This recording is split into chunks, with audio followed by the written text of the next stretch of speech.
Jay Crawford, Adam the Bull, Garrett Bush, and so many big names, it would take me hours to say all of their names.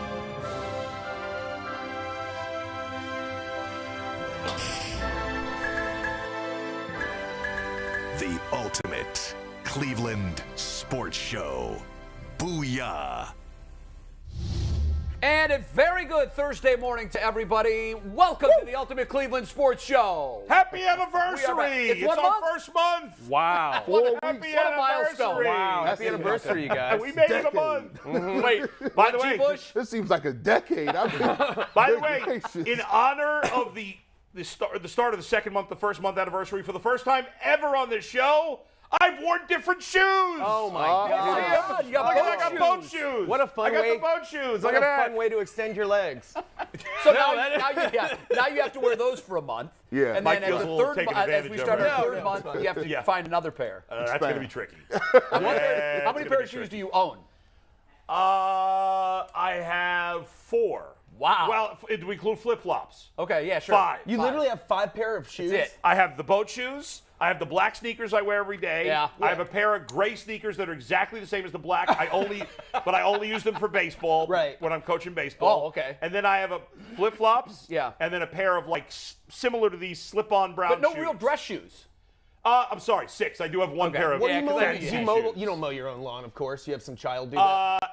No, I used to. Okay. But the last 2 years I stopped doing it. All right, so I- you we don't hired even need somebody. lawn mowing shoes anymore. No. Well, I'd wear my baseball playing shoes. So Okay. yeah, But they so don't you know the thing about boat shoes is Yeah. they got a very specific time frame. They get retired after a little bit. Am I in the right time frame or no? You Oh, yeah, good. You good. calendar-wise, absolutely. But I mean, if you wear them this summer, them boys gonna get hot. Yeah. And Yeah, them no boys doubt. gonna have to get retired. Sweaty feet. Woohoo! Yeah. And when you wear shoes with no socks, and I know because I never wear socks. Yeah. Woo! How does that work, bro? Man, it I'll is tell you, not I'm the pretty. one. I'm the one sitting next to you. I'll let you know when those shoes turn. Thank you. Right. I appreciate it. I'm happy to help out. All right, welcome to today's program. We've got a big slate. Jeff Fisher, the former Tennessee Big get. Titans Nice. and Rams coach, 22 Man. years in the NFL. He was gonna on join Hard us. Knocks that one year, remember? Yes, I like Jeff. Jeff's a great character. I think Jeff's known more for anything else than like mediocrity because for 22 seasons, his record What a is tease. almost 500. Yeah, right. However, he Yeah. did have some spectacular seasons, and now he's coaching in the USFL. So we're going to talk to him about that and also a bear fight that he was once involved in. Apparently What? so. Interesting So you life. want to stick around for that. That's coming up a little bit later. But first, we're going to start today's show, and I don't want to spend a lot of time on this. It's going to be a hit and get topic. But yesterday, Tony Buzbee, the attorney for the now 24 women that have filed civil suit against Deshaun Watson, made a statement that he has now filed a suit where he names the Texans as a defendant. Quick thoughts on that. And again, I don't want to dive into this too deeply, but what's Quick your thoughts. thoughts? In my mind, it shows a little bit of desperation from Tony Buzbee. It's like, why are you dragging the Texans? It seems pointless. However, I think from the public perception for most people, it's more pressure on the NFL to pressure Deshaun Watson Great point. to settle. Yeah, great point. I agree. I think it's a matter of time too. If he keeps escalating this, I wouldn't be shocked if he ended up suing the NFL as well and saying you guys didn't oversee this properly. next. Yeah. And he's just got to keep escalating it. That's next, and then I guess it would be the United States of America. Could be happening. Then maybe world. us, Yeah. maybe The us world. for supporting him. I mean, Yeah. everybody's going to end up in this eventually. Yeah, what do you think? I had to get my tea, aka my coffee, for this one. Wait, what's in there for real? This is coffee. This is really interesting at this point. You know why? Because now you got multiple people involved now. So now I'm gonna just throw it out. If Deshaun Watson get a year, what do the Texans get? You in the lawsuit now, bro? Y'all, this is what for you. So now you joined at the hip. So what are you gonna do? Y'all gonna go through with it? You gonna kill the story? I'm just trying to see what's gonna happen because right now, the deep pockets is in a lawsuit. Yeah. Throw the Houston Astros in there too. Why not? They cheated. Why not? Throw The old- opponent- throw sue the them old too. 45s in there. Yep. Guilt by association. So I'm pretty much with you guys. So do you guys remember the shock and awe military campaign that the United States once employed? Shock and awe. We're going to hit them with so much. They're going to need a Control-Alt-Delete. They're going to need a standing 8 count. Right. They're So- not going to know what hit them. It's so weird when unpopular internationally with a slogan like that. So this is, for my money, Tony Busby's a version of shock and awe. I think he sat down a number of weeks ago when he realized that a settlement was not coming, and his game plan was this: you want to play? Let's play. But we're going to do it by my rules. I'm going to roll 2 of my women out that I'm defending for a nationally respected sports interview show. Then I'm going to announce 23. Then it's going to be 24. Then 66 is going to become a relevant number. Then I'm going to throw the Houston Texans in. So he's next? carpet bombing everything. Yeah. And I think you're exactly right, Bull. Yeah. When I heard this, my immediate thought was the pressure just got ratcheted up on the league. Yes. It's Which not in just turn will go to Deshaun Watson and the Browns. Yeah. Now it's on the Texans and the league. Yes. And honestly, Yeah. I think he's winning this shock and all battle. No I doubt. do. And here's the other question that I'm sure they're asking in New York, and I'm sure they're asking in Berea. What the hell's next? We don't know. Every day it could be something. And I think this, Yeah. look, it's been about every 3 or 4 days. Yeah. And so just when you catch your breath, here comes another haymaker, and you're going to need another dose of smelling salts because you don't know what you're going to be answering to tomorrow.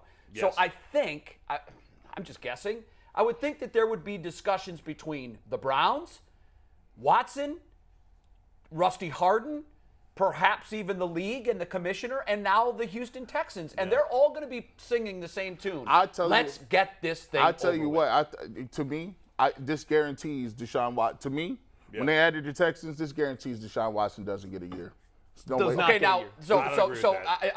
I'll counter that with this bit of information. Okay. And look, we're going to find out eventually. Jim Donovan is the most plugged-in guy with the Browns that I personally know and talk to on a daily basis. He, of course, is the voice of the Browns, and I'll go ahead and say it. I think he's the best play-by-play, radio play-by-play guy in the NFL. He's tremendous. Jim yesterday, and Jim's always pretty optimistic and upbeat. Yesterday, when Jim got back from camp, he said that for the first time, he felt like there's doom and gloom in Berea. He said, even though all these stories have been out there, he goes there and he said, everybody has been amazingly upbeat and chipper. We're going to be okay. The thought was, he said, 6 games, most likely reduced to 4. But here was the statement that really got me by the throat. He said, now there seems to be a prevailing idea that he's going to get a year. And that, to me, is scary because I think Jim's good at picking up what other people are dropping breadcrumbs. Yeah. And I think that there might be people now that have had discussions with the league. I do think the league will give the Browns this courtesy. They're going to know before everybody else. They have to. Jay, let me just wrap it up with two very quick hits, and then we can move on to Baker. Because number one is most important, that I have never had a cup of coffee in my life. I haven't either. Wow. Well, You I haven't either? swear to God, I've never tried a you cigarette. What are you guys, like weird Mormons? I or am something? weird. Yes. No, I am weird. Coffee's I'm just disgusting. really It's careful very with gross. what I put in my body. I mean, I took a sip once. I've never taken a sip. Okay, you and got I've me. never hit I anything took that a had sip. tobacco or would I took a create sip smoke. of coffee once when it was disgusting. Never tried it. Oh my God. I puffed. This I is took a Christian I scientist. took a puff. No. I took a puff of a cigarette once. Thought it was disgusting. Never tried See, it. you went further than I did. Yeah. I know, Mike. I know. When I tell people that, they don't believe crazy. me. Their first response is, "You're lying." Right. My right hand to God. I I've call- never I believe it. inhaled anything. All right, now I got to top you. I've never Okay. had. I don't use syrup.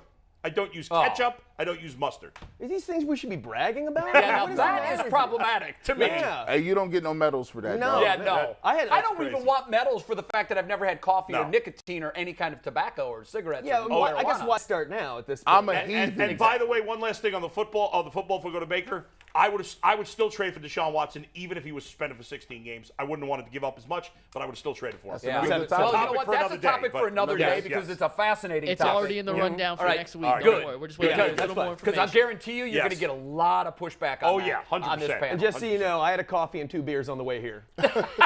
Way to go. Any smokes? No. No. Don't touch that stuff. All right, very good. Yeah. .08. Okay. Yeah. .08. Any So, crack? I stayed right under 0.7. I'm all right. So yesterday, Yeah. as you know, if you've watched this show for the last month, there's a prevailing theory by this idiot right here that Baker Mayfield might possibly play for the Browns again. Yes. And especially now that we're talking about Deshaun Watson could be out for the year. Okay, how do you sell your fan base on Jacoby? Here we go for 17 games. Let's get this done. But yesterday, my prevailing idiot theory seemed to take Stop a real. beating yourself up like that. Well, no, listen. I wanted this to perhaps come to fruition. I don't think, actually, I'll defend you. I don't think your theory's been shot Okay, down. well, let me first give the theory, then I'll get your thoughts. Yes. So my theory obviously was that Baker could play because he's an emergency backup. They're still paying him. Why would they just cut him and get nothing for their $19 million spent? Why not keep him as an insurance policy? But yesterday came news, and we broke it on this show with our breaking news card. I saw it. That Baker Mayfield and the Browns have come to this mutual agreement that he's not going to show up for minicamp, which is next week. I believe it begins next Tuesday. Yeah. Normally there's a $30,000 fine for not showing up per day. Right, because it's the mandatory It's the one. mandatory. Right, yeah. So what's going on now, the OTAs are voluntary. Right. So as soon as I heard that the Browns and Baker's camp came to an agreement that he's not going to show up and there will be no fines, I immediately thought, well, that ship is not only sailed, it's fallen off the edge of the earth now. Yeah. I still think there's a 0.1% chance. I continue to disagree that there's any chance that this is going to happen. However, I will defend you and say I don't think this ends it because. Wait a minute. You just said it is ended. 0% chance means it's ended. But I don't think. Oh, you don't think this is what killed it? You just think it was never going to happen. I thought it was never happening. I don't think. That's not actually defending me, but go ahead. No, I don't think this proves us right. I don't think this proves us right. All right. I still think that's. If you believe it's possible, you should still believe it's possible. I choose not to believe it's possible. I just believe it's a far less possible. However, based on the facts that I have, and I don't if I knew for sure that the Browns did not want him there on any circumstance, if I knew that for sure, I wouldn't say this. So I will admit that. And we really don't know that. We don't know that. But what I would say is this is another strike against Baker, because if Baker wants to change that reputation, if Baker wants to show, as you've said, as Tim Couch has said, as a lot of the former players have said, go in there, work hard, show that you're mature, and get yourself to another team. If Baker was willing to show that maturity, if I was Baker in this situation, I would have called the Browns before this week, and I would have said, hey, I know we've had some bad blood here. Here's what I'd like to do. I want to be out of here. You want me to be out of here. I think the best way for that to happen is for me to come to me to come to mandatory minicamp. I'm going to work my ass off. I'm not going to say anything out of line. I won't even talk to the media if you don't want me to. Okay. I'm going to come in. I'm going to work, and I'm going to do it. And it's for the best of both of us. I can't imagine that if he did it said it that way, why would the Browns tell him no? We just don't know that he said that. Again, I don't know. Maybe he did, and maybe the Browns said, no, we don't want you here. It's possible. Pure speculation. But, maybe the Browns said, we'd like to have you here, and Baker said no. Right. I think to some degree it once again reinforces a level of immaturity. But you could also say, though, you could argue that he might be saying, I don't want to be a distraction, and he might be making the mature move by saying, I'm not going to come in there and make it all about me, because that's what it's going to become. It's going to become a media circus if he's standing on the sidelines. We're going to be watching every body movement. We're going to see who he's talking to and all that stuff. That doesn't create any problems for the players. I agree. I mean, I agree. That's all that matters. And by the way, and the players have all said they'd be fine with it. Exactly. I've never been totally out on your Baker thing. I said a long time ago, I think they have him under contract. I agree. I think that the fan base can take it. I think the players can take it. They're professionals. I think it's the best thing he could do for himself if given the opportunity. And it'd be the best thing for the Browns. And then so I know everyone's worried. When do they ever do the best thing for the Browns? I know. And when does he ever show maturity? And people say, what if he ends up doing really well and the fans freak out? Okay, it's a good problem to have. That's stupid. And isn't Watson still a better? Wouldn't you still rather have him as a quarterback? Yes. And most fans would as soon as he plays. So now, unless they go 8-0 and he's throwing for 5 touchdowns and no picks a game, and that's not happening. It's not happening. I come out of a little bit different. I will agree that I was in the camp of saying, man, there ain't no way he coming back here to play no games for the Browns. Right. But I will say this. If I wouldn't be completely opposed to it if Deshaun Watson is suspended for a whole year, I'm not completely opposed to it. You know why? Because that gives Baker a whole year and Deshaun Watson is not in the mix. So there's no possibility of a comparison. Mm-hmm. He's here for the year. It is what it is. Deshaun Watson is not here. He's not showing back up. It's a clean break. We good. He goes somewhere else and you do your thing. But if it's anything less than that, I can't have the comparison, because here's what the reality of it is. Man, the fan base is still split. It is split. Take a look at Not 50-50. No, though. well, we don't know because nobody's Well, taken an yeah. official scientific poll. But I got to tell it's you, split. There's a lot of people that stand strongly on one side Let's or be the other. honest. There's a racial component. There's a huge racial component of There it. definitely and is. So let's talk about see if we can get to this. Keeping it The real. racial component will be if Baker Mayfield steps back into the saddles and he goes 6-2 in 8 games. I'm gonna tell you what. You know Baker Mayfield is more popular than Bernie Kosar, right? no, he's I not. don't No, know. not even Hold close. on, Not hold on, this hold on. point. No, no, no, no. A year ago, maybe. At No, some no. point, I was alive and I was a fan and I remember it. And no way. But Jay, no way. Jay, the young fans don't care these about people, Bernie. Well, that's just because they don't know. they- I right, can't say he was better than Otto Grant. At one point in time, Yeah. people would say, this dude is the best thing we've had. We not talk. You couldn't say Young minds, my you friend. could not have said a word about Baker. Wait, did you say Baker better than Bernie or more popular? Popular. No, Oh. no. But watch this. When Bernie got Dude, this city, when Bernie you're got too young moved- to know that. No. I mean, Right, but listen, if young fans old, I'm But they're Baker's way more old I'm fans. 40. Well, listen, Baker, Watch. the young people don't know I'm Bernie. 40, Right. I'm 40 years old. So if you're Yeah. talking about Bernie, you like 9, 10, 11, 12 years old. Yeah. When Bernie got moved to Dallas, there was people that was upset, right? He didn't get moved to Dallas. When he got cut. When he got cut, right? Yeah. yeah.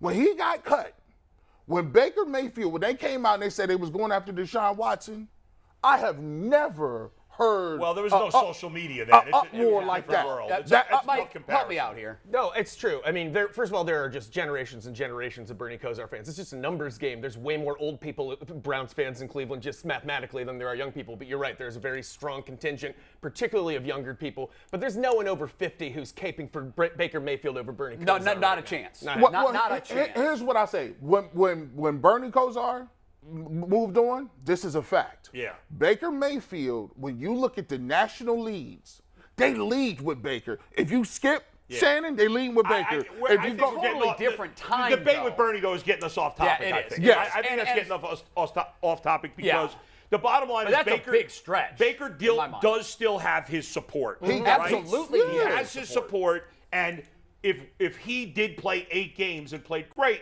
there would be a segment of the fan base, even some 60%. I don't think it's that high personally, but whatever. We don't know. Even some that clearly think they made the right decision here would say, well, they're 6-2. I don't want to mess Why with are we it. gonna change it? However, that's not a reason not to do it. No, Ultimately. look, the organization made the decision that they are upgrading the most important position on the football team. I'm okay with that. Yeah. But what I don't think they carefully weighed were all of the options. Right. They thought, no criminal charges, get him. Get him. You Yeah, would right. hope it would have been better than that, a little more strenuous. As Hey, far let's as see the- how it shakes out before.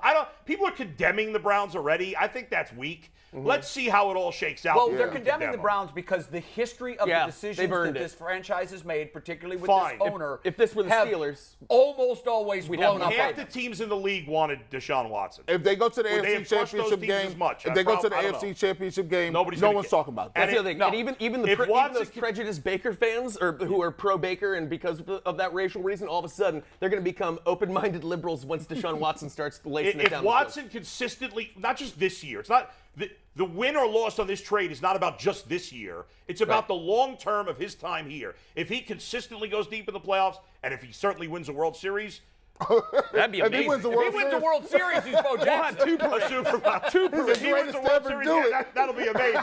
the Guardians got Broke one. brain. By the way, You know what? That's his what it brain will is take out. for me to love this trade. That's right. And by the The way, Guardians win a World Series with Deshaun Watson pitching. Yes. He's going to Bo Jackson it. Then I'm good. hey, I think Myles Garrett would be a hell of a DH, couldn't he? Myles Garrett, speaking of, would be Yeah, a hell of I an like it. offensive football player. Yes. He would be, yeah. And we're going to talk about that. The guy's a freak.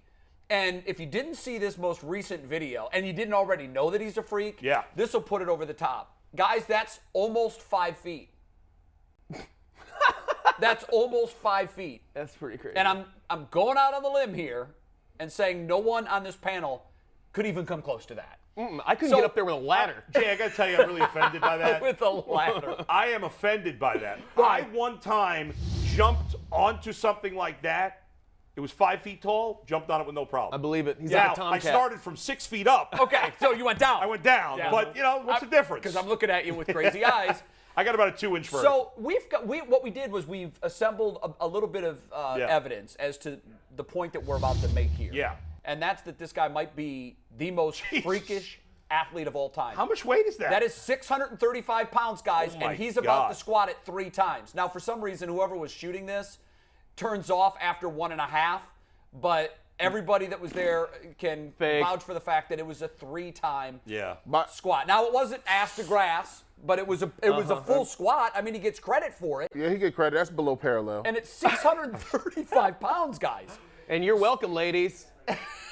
You know? Yeah, right? This is how we get Look them. at the way this guy is built. It's unbelievable. Absurd. So we were talking like, is he the greatest athlete that the Browns have ever had? And then we kind of just we expanded that to, is he the greatest? Like, look at this, Oh my guys. That's a football player. I mean, so we don't even know how much weight that my is. Like if I a, guess we could Marvel count the Marvel plates. comic book illustrator I drew think it's him, 5 they'd be like, 9 "You went times." too far. Yeah, it looks it's ridiculous. over the top. No one's gonna buy that." Yeah. So here's the discussion that I think I want to have. Yeah. Tier 1 of it.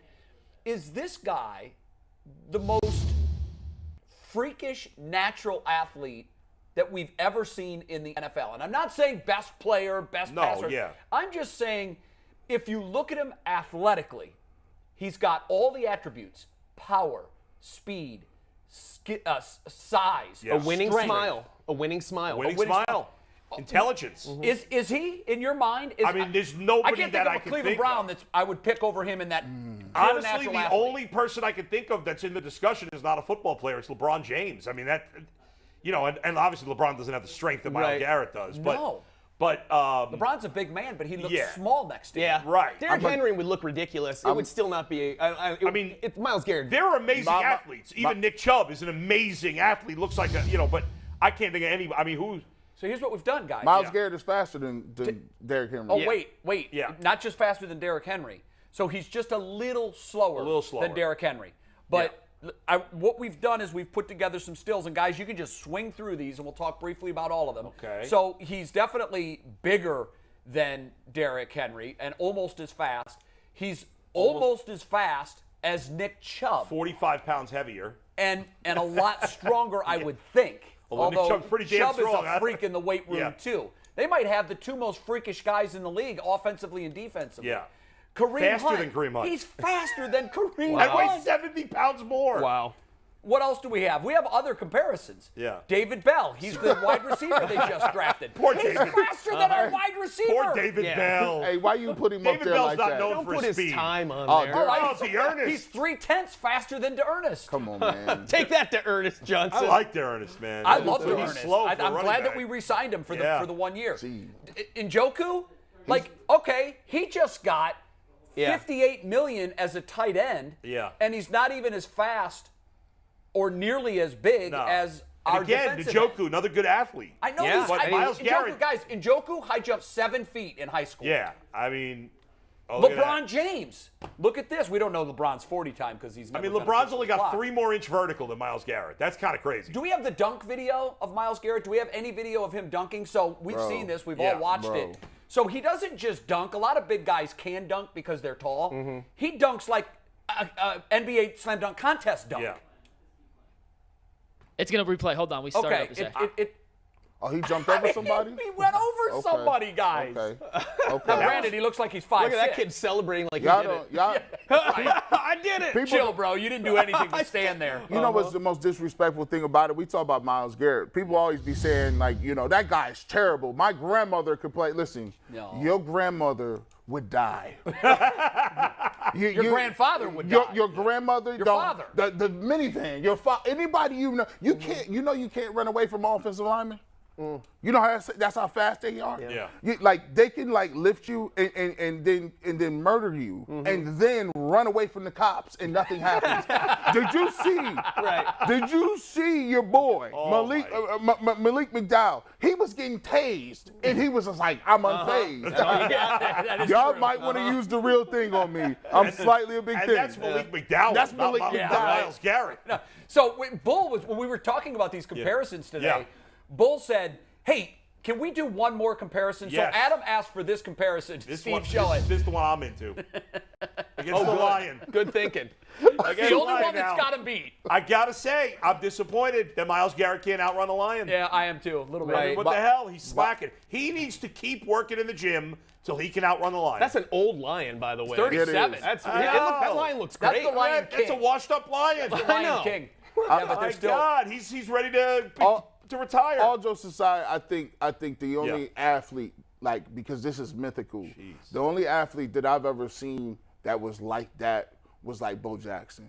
So Bo Jackson, Yeah, it was a freak. he was just. Wait, look at that picture. Look at that. We haven't seen this one I yet. mean, but Oh for a my defensive end, My No wonder aunt he gets is popped loving for this. random drug tests by the I mean- NFL all the time, by the way. Because naturally, human beings don't look like they're not supposed to look like By that. the way, does he look like he's lost weight? Look at his waist, guys. Yeah. So his drop from his shoulders to his waist is probably 20 That's me in the inches. background, that by the is way, you guys. crazy. That's actually, they got me. That's candid. even at I my was height, spotting him earlier. and even when you compare him to when you look at other elite defensive ends that are all-time greats, Yeah. look how big Reggie White was. And Yeah. he Bruce was, Smith. Bruce Smith was Yeah. no definition. When you take a look at I like know. not Lawrence like that. Taylor was. Lawrence Taylor was defined, but he wasn't He that. wasn't No, that. not that. Guys, No. I mean, wasn't that. Come on. I've covered NFL teams for Wasn't that. 25 years. You're in the locker room. You see what these guys look like. They're all big. They're all chiseled. They're all. he mostly stands out strong. amongst them. But he is a freak among freaks. Yes. And I think so. Here's my next question: why in the hell have the Browns not built an offensive package for this guy? Why hasn't he run the football or caught the football? Who's going to stop him 3rd and goal from the 1? Yes. Who's going to bring him down? Are those different skills? I don't know. No. I mean, if William the Refrigerator Perry could do it, Yeah. Myles Garrett He just could do fell it. forward, And the though. Fridge was even though he didn't look like a great Yeah, athlete, pretty was much. a very good athlete. He was a good He athlete. didn't look it because But this he guy looked kind of looks fat. it. This is is. But this is a horrible but- idea. No.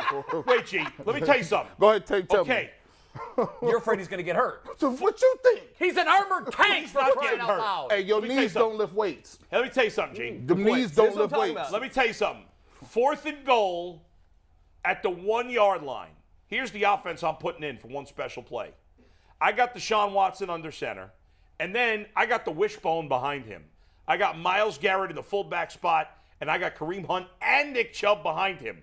Good luck figuring defensive out what the hell coordinator to just do. crying on the sidelines, trying to figure out what to Calling do. a timeout. Here's I'm not saying do it all the time, but I like Jay's idea. here's what Once in a while, get him on offense. Here's what I'm gonna do. And I'm going to Yeah. tell you exactly what they would do. You put Yeah. Myles Garrett on defense, Yeah, or on excuse me, offense. offense, Yeah. and he's a lead blocker. They're, Guess, they're going low. I'm taking. You're not I'm- allowed to.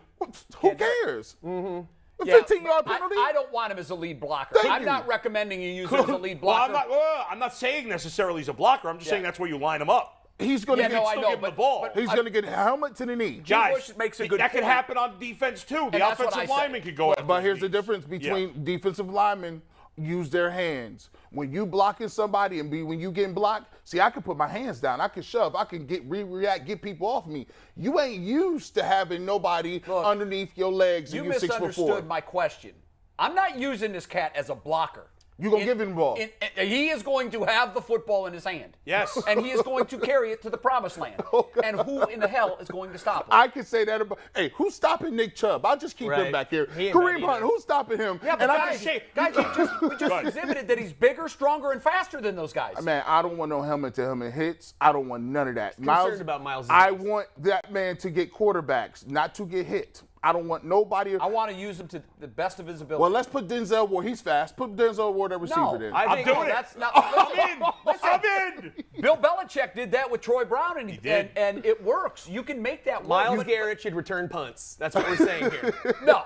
So here's He the could thing. though. That'd be fun So to for a watch. guy like Ward, that's Okay. a good but he's injury prone. Yes, he is. He's undersized. Yep. I'm going to minimize his hits. There you go. I got Superman, the Incredible Hulk, and any other superhero you want to throw in there, all wrapped into one dude, Thor, and I'm not concerned about him getting hurt on a 1-yard carry. Bro, you would be. Can you imagine this? Yeah. We're playing the Steelers, right? Okay.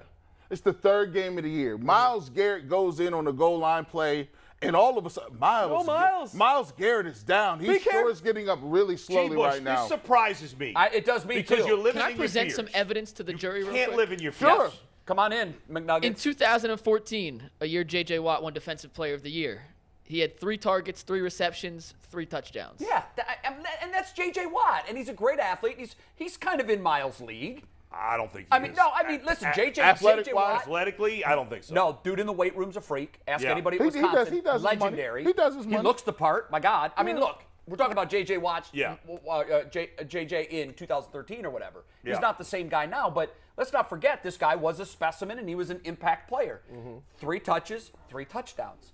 Mike Vrabel used to do it. Mike Vrabel, if you put Mike Vrabel next to Myles Garrett and looked at the two, you would think that Mike is actually another species. Yeah, you're no right. disrespect to Mike. I love him. Shout out to but him. he doesn't look like a football player standing next to Myles Garrett. No. And so I'm just saying, we've seen this historically in the past, and a lot of times it's for yucks and giggles. Oh, look, the fridge is back there. G is scared. He's But panicking right now. here's why I'm surprised at G. Yeah. Players' mentality is they never think of That's getting right. hit. Never. I mean, I was that way when I played whatever sport it was. Most of the athletes that I know, they always say this, you think about getting hurt, you're step 1 to getting hurt. Well, none of us are feeling it from years of actually playing, and his body is hurting him right now Well, because of it. Yeah, it's probably a little bit more on his Most mind. athletes, even after they've retired, ask them, would you do it again? Yes. We'll ask DeQuell when he comes on. Like We'll here, ask Jeff Fisher when he comes on. Great question. And watch this. And when DeQuell Jackson, ooh, this is a good one. When DeQuell Jackson He's says, gonna say we're crazy, you think? No, he's going to love that idea. If you got Myles Garrett coming at you, you know what he gonna say?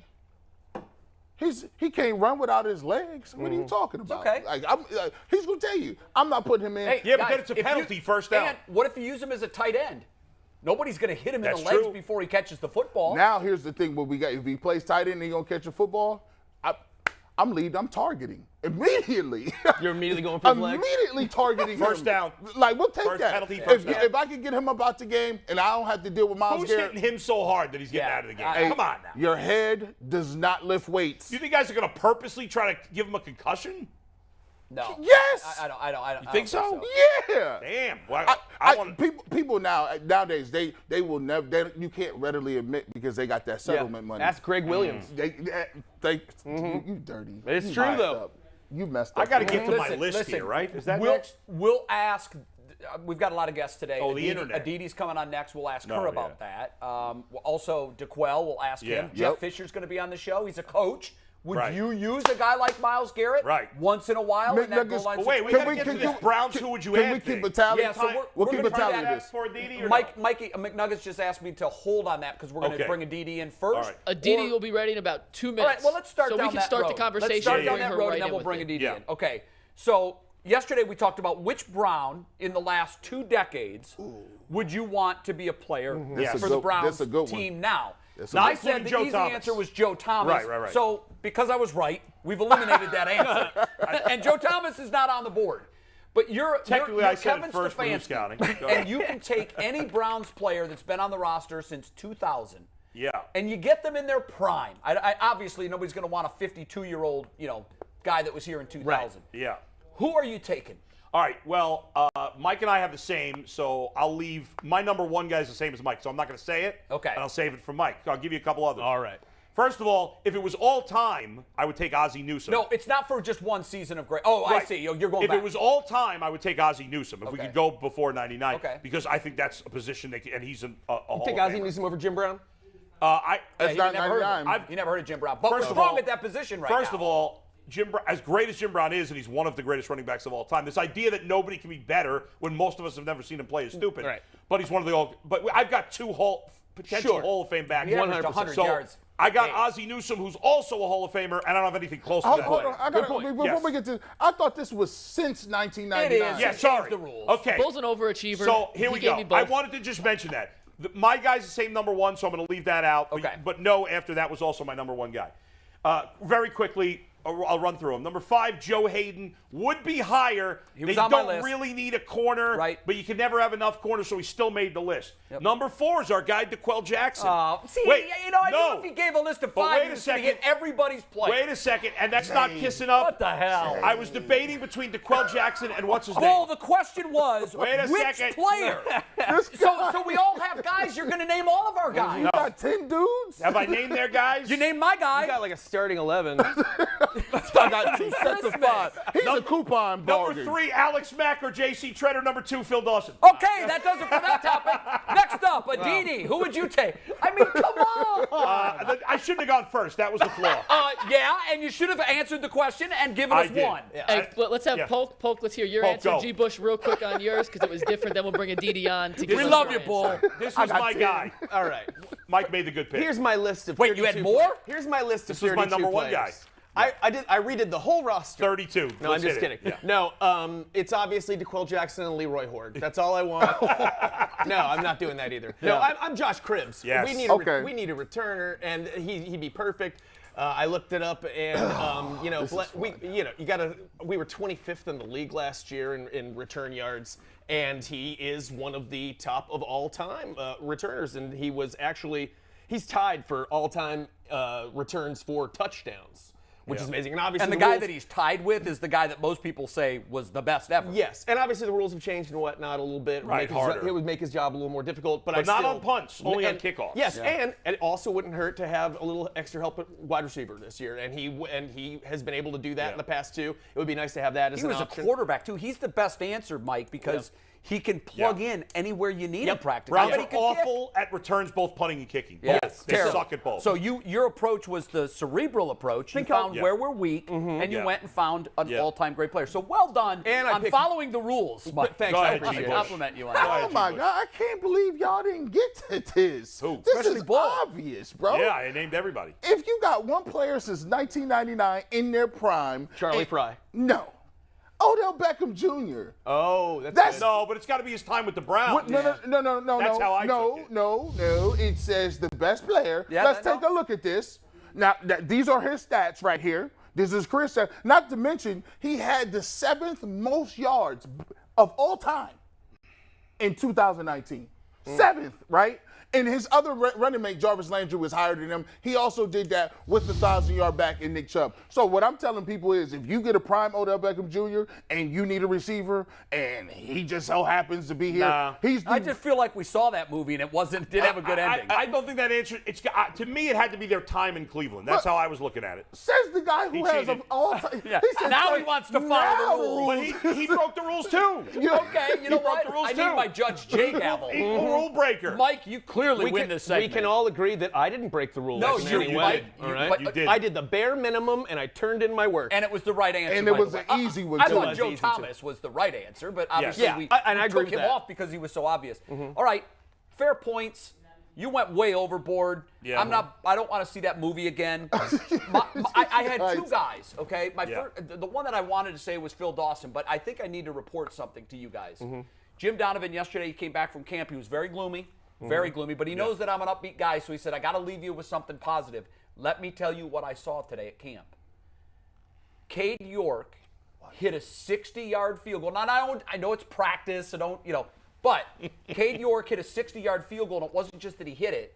Jimmy said it was easily good from 70. So he just shrunk the field for the Cleveland Browns. We haven't had that guy. Clip that. There was a lot of pressure in that kick. Make sure we highlight that so when the season comes, we run that right back. You can right? bring all the Browns kickers in the past and put them in their prime on that field. This is no hot. one's kicking a 70-yard field goal. in practice? I don't know. Listen, I know it's practice. I The Scottish Hammer might have been But able I'll to tell do it. you that his percentage of kicks over 50 while at LSU, Yeah. a lot of them pressure kicks. Till he does them in the NFL, I don't care. Fine. Yeah.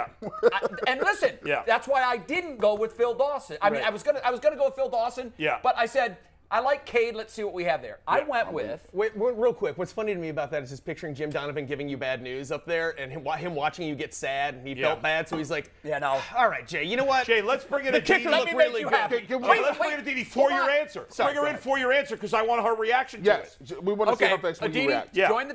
join the panel. There you go. Hi, Morning. Aditi. Man, we got a lot of hot Morning. stuff for you today. Do you know what we're talking about here? Oh, well, keep going. I'm waiting to hear who you have. Yeah, go ahead. I'm taking.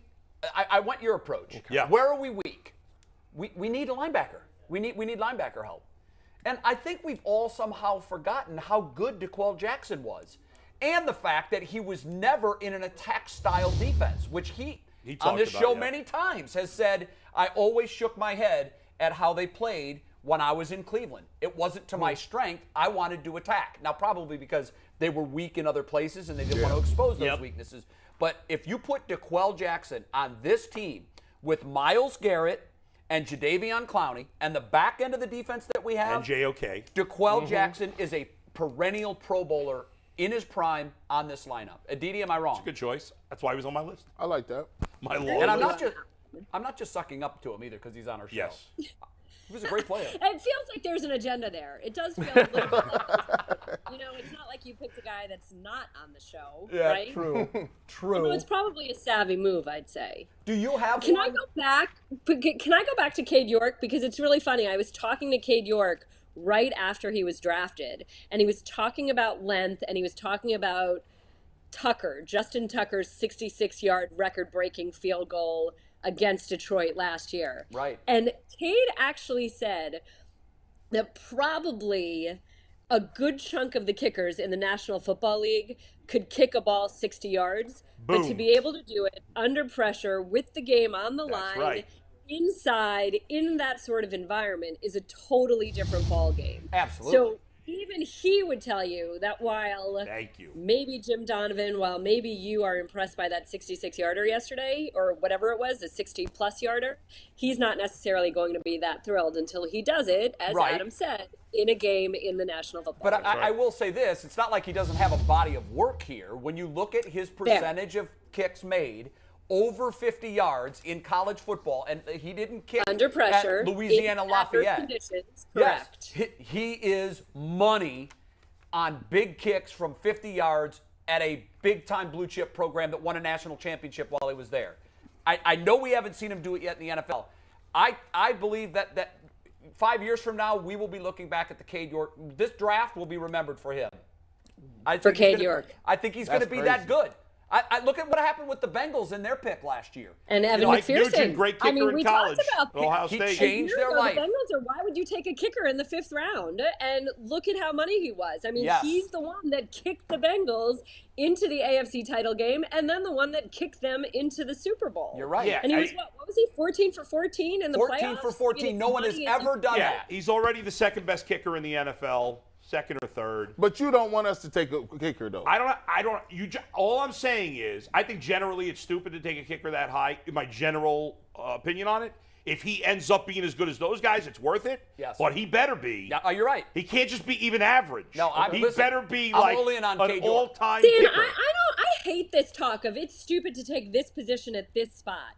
If the guy is what you need, he's perfect for what you need, and you don't know he's going to be available anywhere else, what difference does it make? Well, especially if you need him. Number one, I agree. I understand what you're saying. I only say that about kicker. I don't say it about any other position. All right. And real quick. But you act like kickers are dime a dozen. Shouldn't anybody who's been in Cleveland recognize a good kicker? Right, Thank you. And that's my point. Two things, Aditi. One, we don't know that he's a good kicker. The last kicker they drafted sucked and got cut in 10 seconds. So the next one will, too? No, I'm just saying. We said we should be able to recognize a good kicker, but we don't know a good kicker until he does it in the NFL, as you just said. And number two, if you're going to people keep saying, well, he wasn't going to be there. Nobody knows that he was going to be there or not. No, it's a calculated risk. So we don't know that. It's a calculated move, but I do think that teams are very, very good at kind of figuring out who likes whom and who could potentially be off the board and who's in the market for something. And I do think that going back to Evan McPherson, seeing how money Evan McPherson was a year ago and the Bengals using a 5th-round pick on him motivates. I mean, at the end of the day, the NFL is a copycat league. Yeah, that's exactly what I said the day they drafted him. Yeah, to sit here and say, okay, if we love a kicker and we believe in a kicker, go and get the kicker. You can't just leave it to chance. Hope he's You're not going cut to by end up October. with Justin Tucker off the street. You're right. Aditi, I feel bad because I wanted to bring you in this way. Go ahead. I wanted the first thing that you talked about was to tell Browns fans and Ultimate Cleveland Sports Show viewers the good news that you've been sitting on for a while. The floor is yours. Take it away. Wait, did Chris Rose not share the news yesterday? He did not share the news Apparently yesterday. it got announced right after he came. Yes, it was announced after his appearance. He was hating. We were too busy obsessing on his beard. The Cleveland Browns have a brand new preseason broadcast crew, and it is your favorite Browns player, Joe Thomas. It is one of your favorite sons. I mean, is Jay Crawford the favorite son? Chris has that. Chris absolutely has that crown.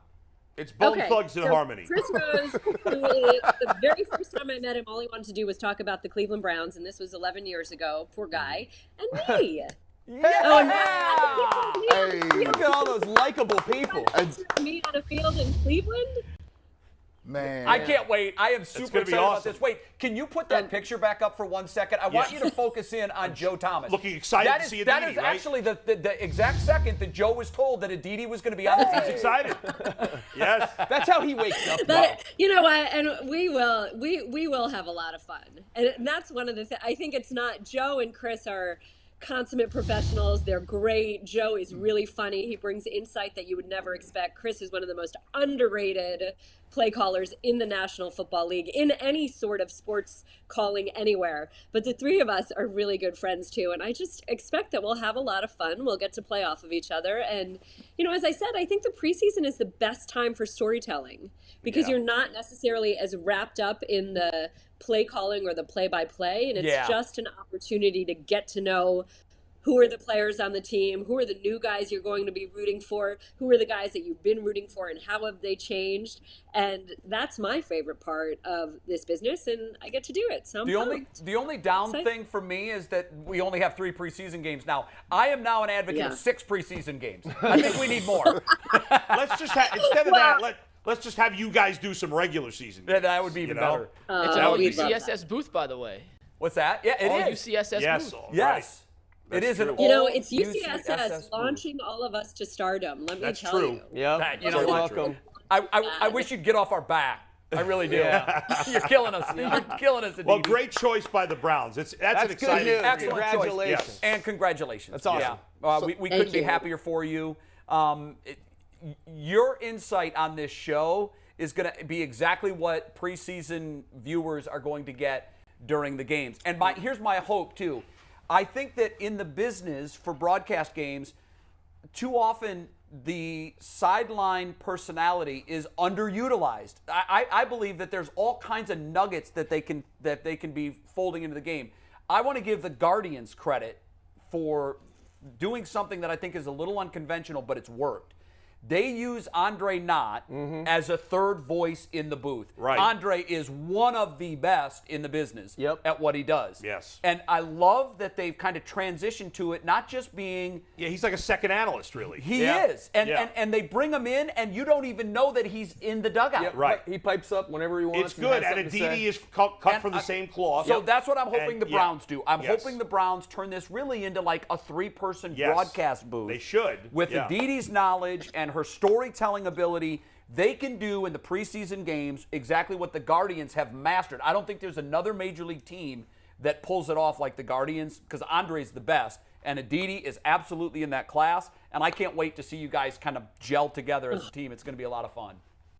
Jay, you are the best, and I will give you the producer. I will give you Jonathan Siegel's phone number as soon as we are off, so you can feel free to give your opinion there. Listen, he'll figure that out. He knows who he has. I'll be the one jumping on the sideline. Hey, come to me, I've got it. All right, Aditi, it wouldn't be some time with you if I didn't crap on Baker, so let's get to that. Oh, boy. Here we go. If Baker Mayfield had called the Browns last week, okay, they called the Browns. I'm going to pretend I'm Baker. I'm much better looking, but we'll Okay. just imagine. All right. I'm certainly nicer. People like me more. Maybe not. Anyway, so if I'm Baker Mayfield, I'm calling Mr. Personality, Kevin Stefanski, and I'm like, hey, coach, get Andy B on the phone here too. I want to talk to both of you. Listen, I want to come to the mandatory minicamp. I know I've been the biggest pain in the ass for the last 4 years. I'm selfish. I'm immature. But those days are over. They're behind me. I want to get traded. You want me to get traded. I know nobody wants to pay me $19 million, which the Baker Bros are pretending is a lot of money when we all know it's not. But I want to get traded. So here's what I'm going to do. I'm going to come to the mandatory minicamp. I'm going to work my ass off. If you don't want me to talk to the media, I won't. I'm going to keep my head down, bust my butt, and I want to help you, and I want to help myself. But, of course, I assume he didn't do that. Had he done something like that without my agenda thrown in there, would the Browns have said yes and let him come? Do you believe? This is just one of those sort of bizarre speculation things. Beyond it's bizarre. kind of like Beyond bizarre. trafficking in fantasy land. That's I mean, what I there's do, just no way Aditi. that it would have happened. Have you seen our reality? This is better. Yeah. I like to traffic in fantasy land. It is. You know what I'm wrapped up in, though, Adam, is when you got married, did you think your wife was going to change? Are you the sort of person, like, did you date girls and think, she's not very nice to my parents? I didn't want her to change. She was amazing. I didn't need her to change. Well, not her, the people before her. That was a good answer. Did I ever think I could change a girl I dated? No. Yeah, I just feel like you keep thinking Baker's going to be somebody that he's not. Well, but don't we? You have to have a lobotomy to be that person. That's not who he's going to be. Aditi, no, I think you're misunderstanding me. Let me clarify. I'm obviously doing a lot of tongue in cheek when I'm asking you this question, but I'm not asking the Baker to change the core of who he is. I'm asking him to be more mature, grow up. We all change some, right? I'm not the same person I was when I was 18. I was a freaking idiot. Okay, so here's what I would say. Do I think the Browns would have said yes to Baker? Yeah. No. Really? Would I have said yes to Baker? Yeah. Yes. Okay. I would have loved to welcome him in that way. I would have loved to have given him the opportunity to show that he has indeed grown up, matured, changed, can just do the job and keep his head down and, like you said, get to work. I would have loved that. And then you know what? There would have been something else to talk about besides the other quarterback right now. So maybe it wouldn't have been such a big deal. I mean, why not? If you're right, Why Aditi. not at this point? And Why not at this point? And I don't think that Andrew Berry or Kevin Stefanski would have said yes. Guys, if Aditi is right, yeah, and she's much more connected to the Browns than I am, she's as plugged in as probably anybody, okay? So if she's right, then your theory is out the window. Yeah, but Bull, first of all, I'm going to agree with Aditi. In your wildly hypothetical fantasy world, yes, are you better looking than Kevin Stefanski too? In Let's that world? not get crazy. Okay, I just wanted to get that out there. Let's not get crazy. But I agree with Aditi. So here's the problem. When we discuss Deshaun Watson, the one thing that I always try to tell myself before and during these segments is let's focus on what we know. Yes. What do we know? Not what we think, not what someone heard, but like the knowable, provable facts. And unfortunately, Aditi, in this whole divorce between Baker and the Browns, what we know is provably true is the Browns made the internal decision that they could upgrade at the quarterback position, and they were willing to make that move. We also know that Baker, after that happened, said, okay, then trade me. So outside of that, Aditi, God, there's so much that we don't know. We don't know, did the Browns initiate this conversation? Did Baker? Is it really a mutual thing? Did Baker maybe say, I could be open to that, and the Browns say no? Did the Browns say, maybe we could make that work, and Baker said no? We don't know any of that. So asking Aditi, on this wildly hypothetical, and I know that's what we do, we're filling a lot of time.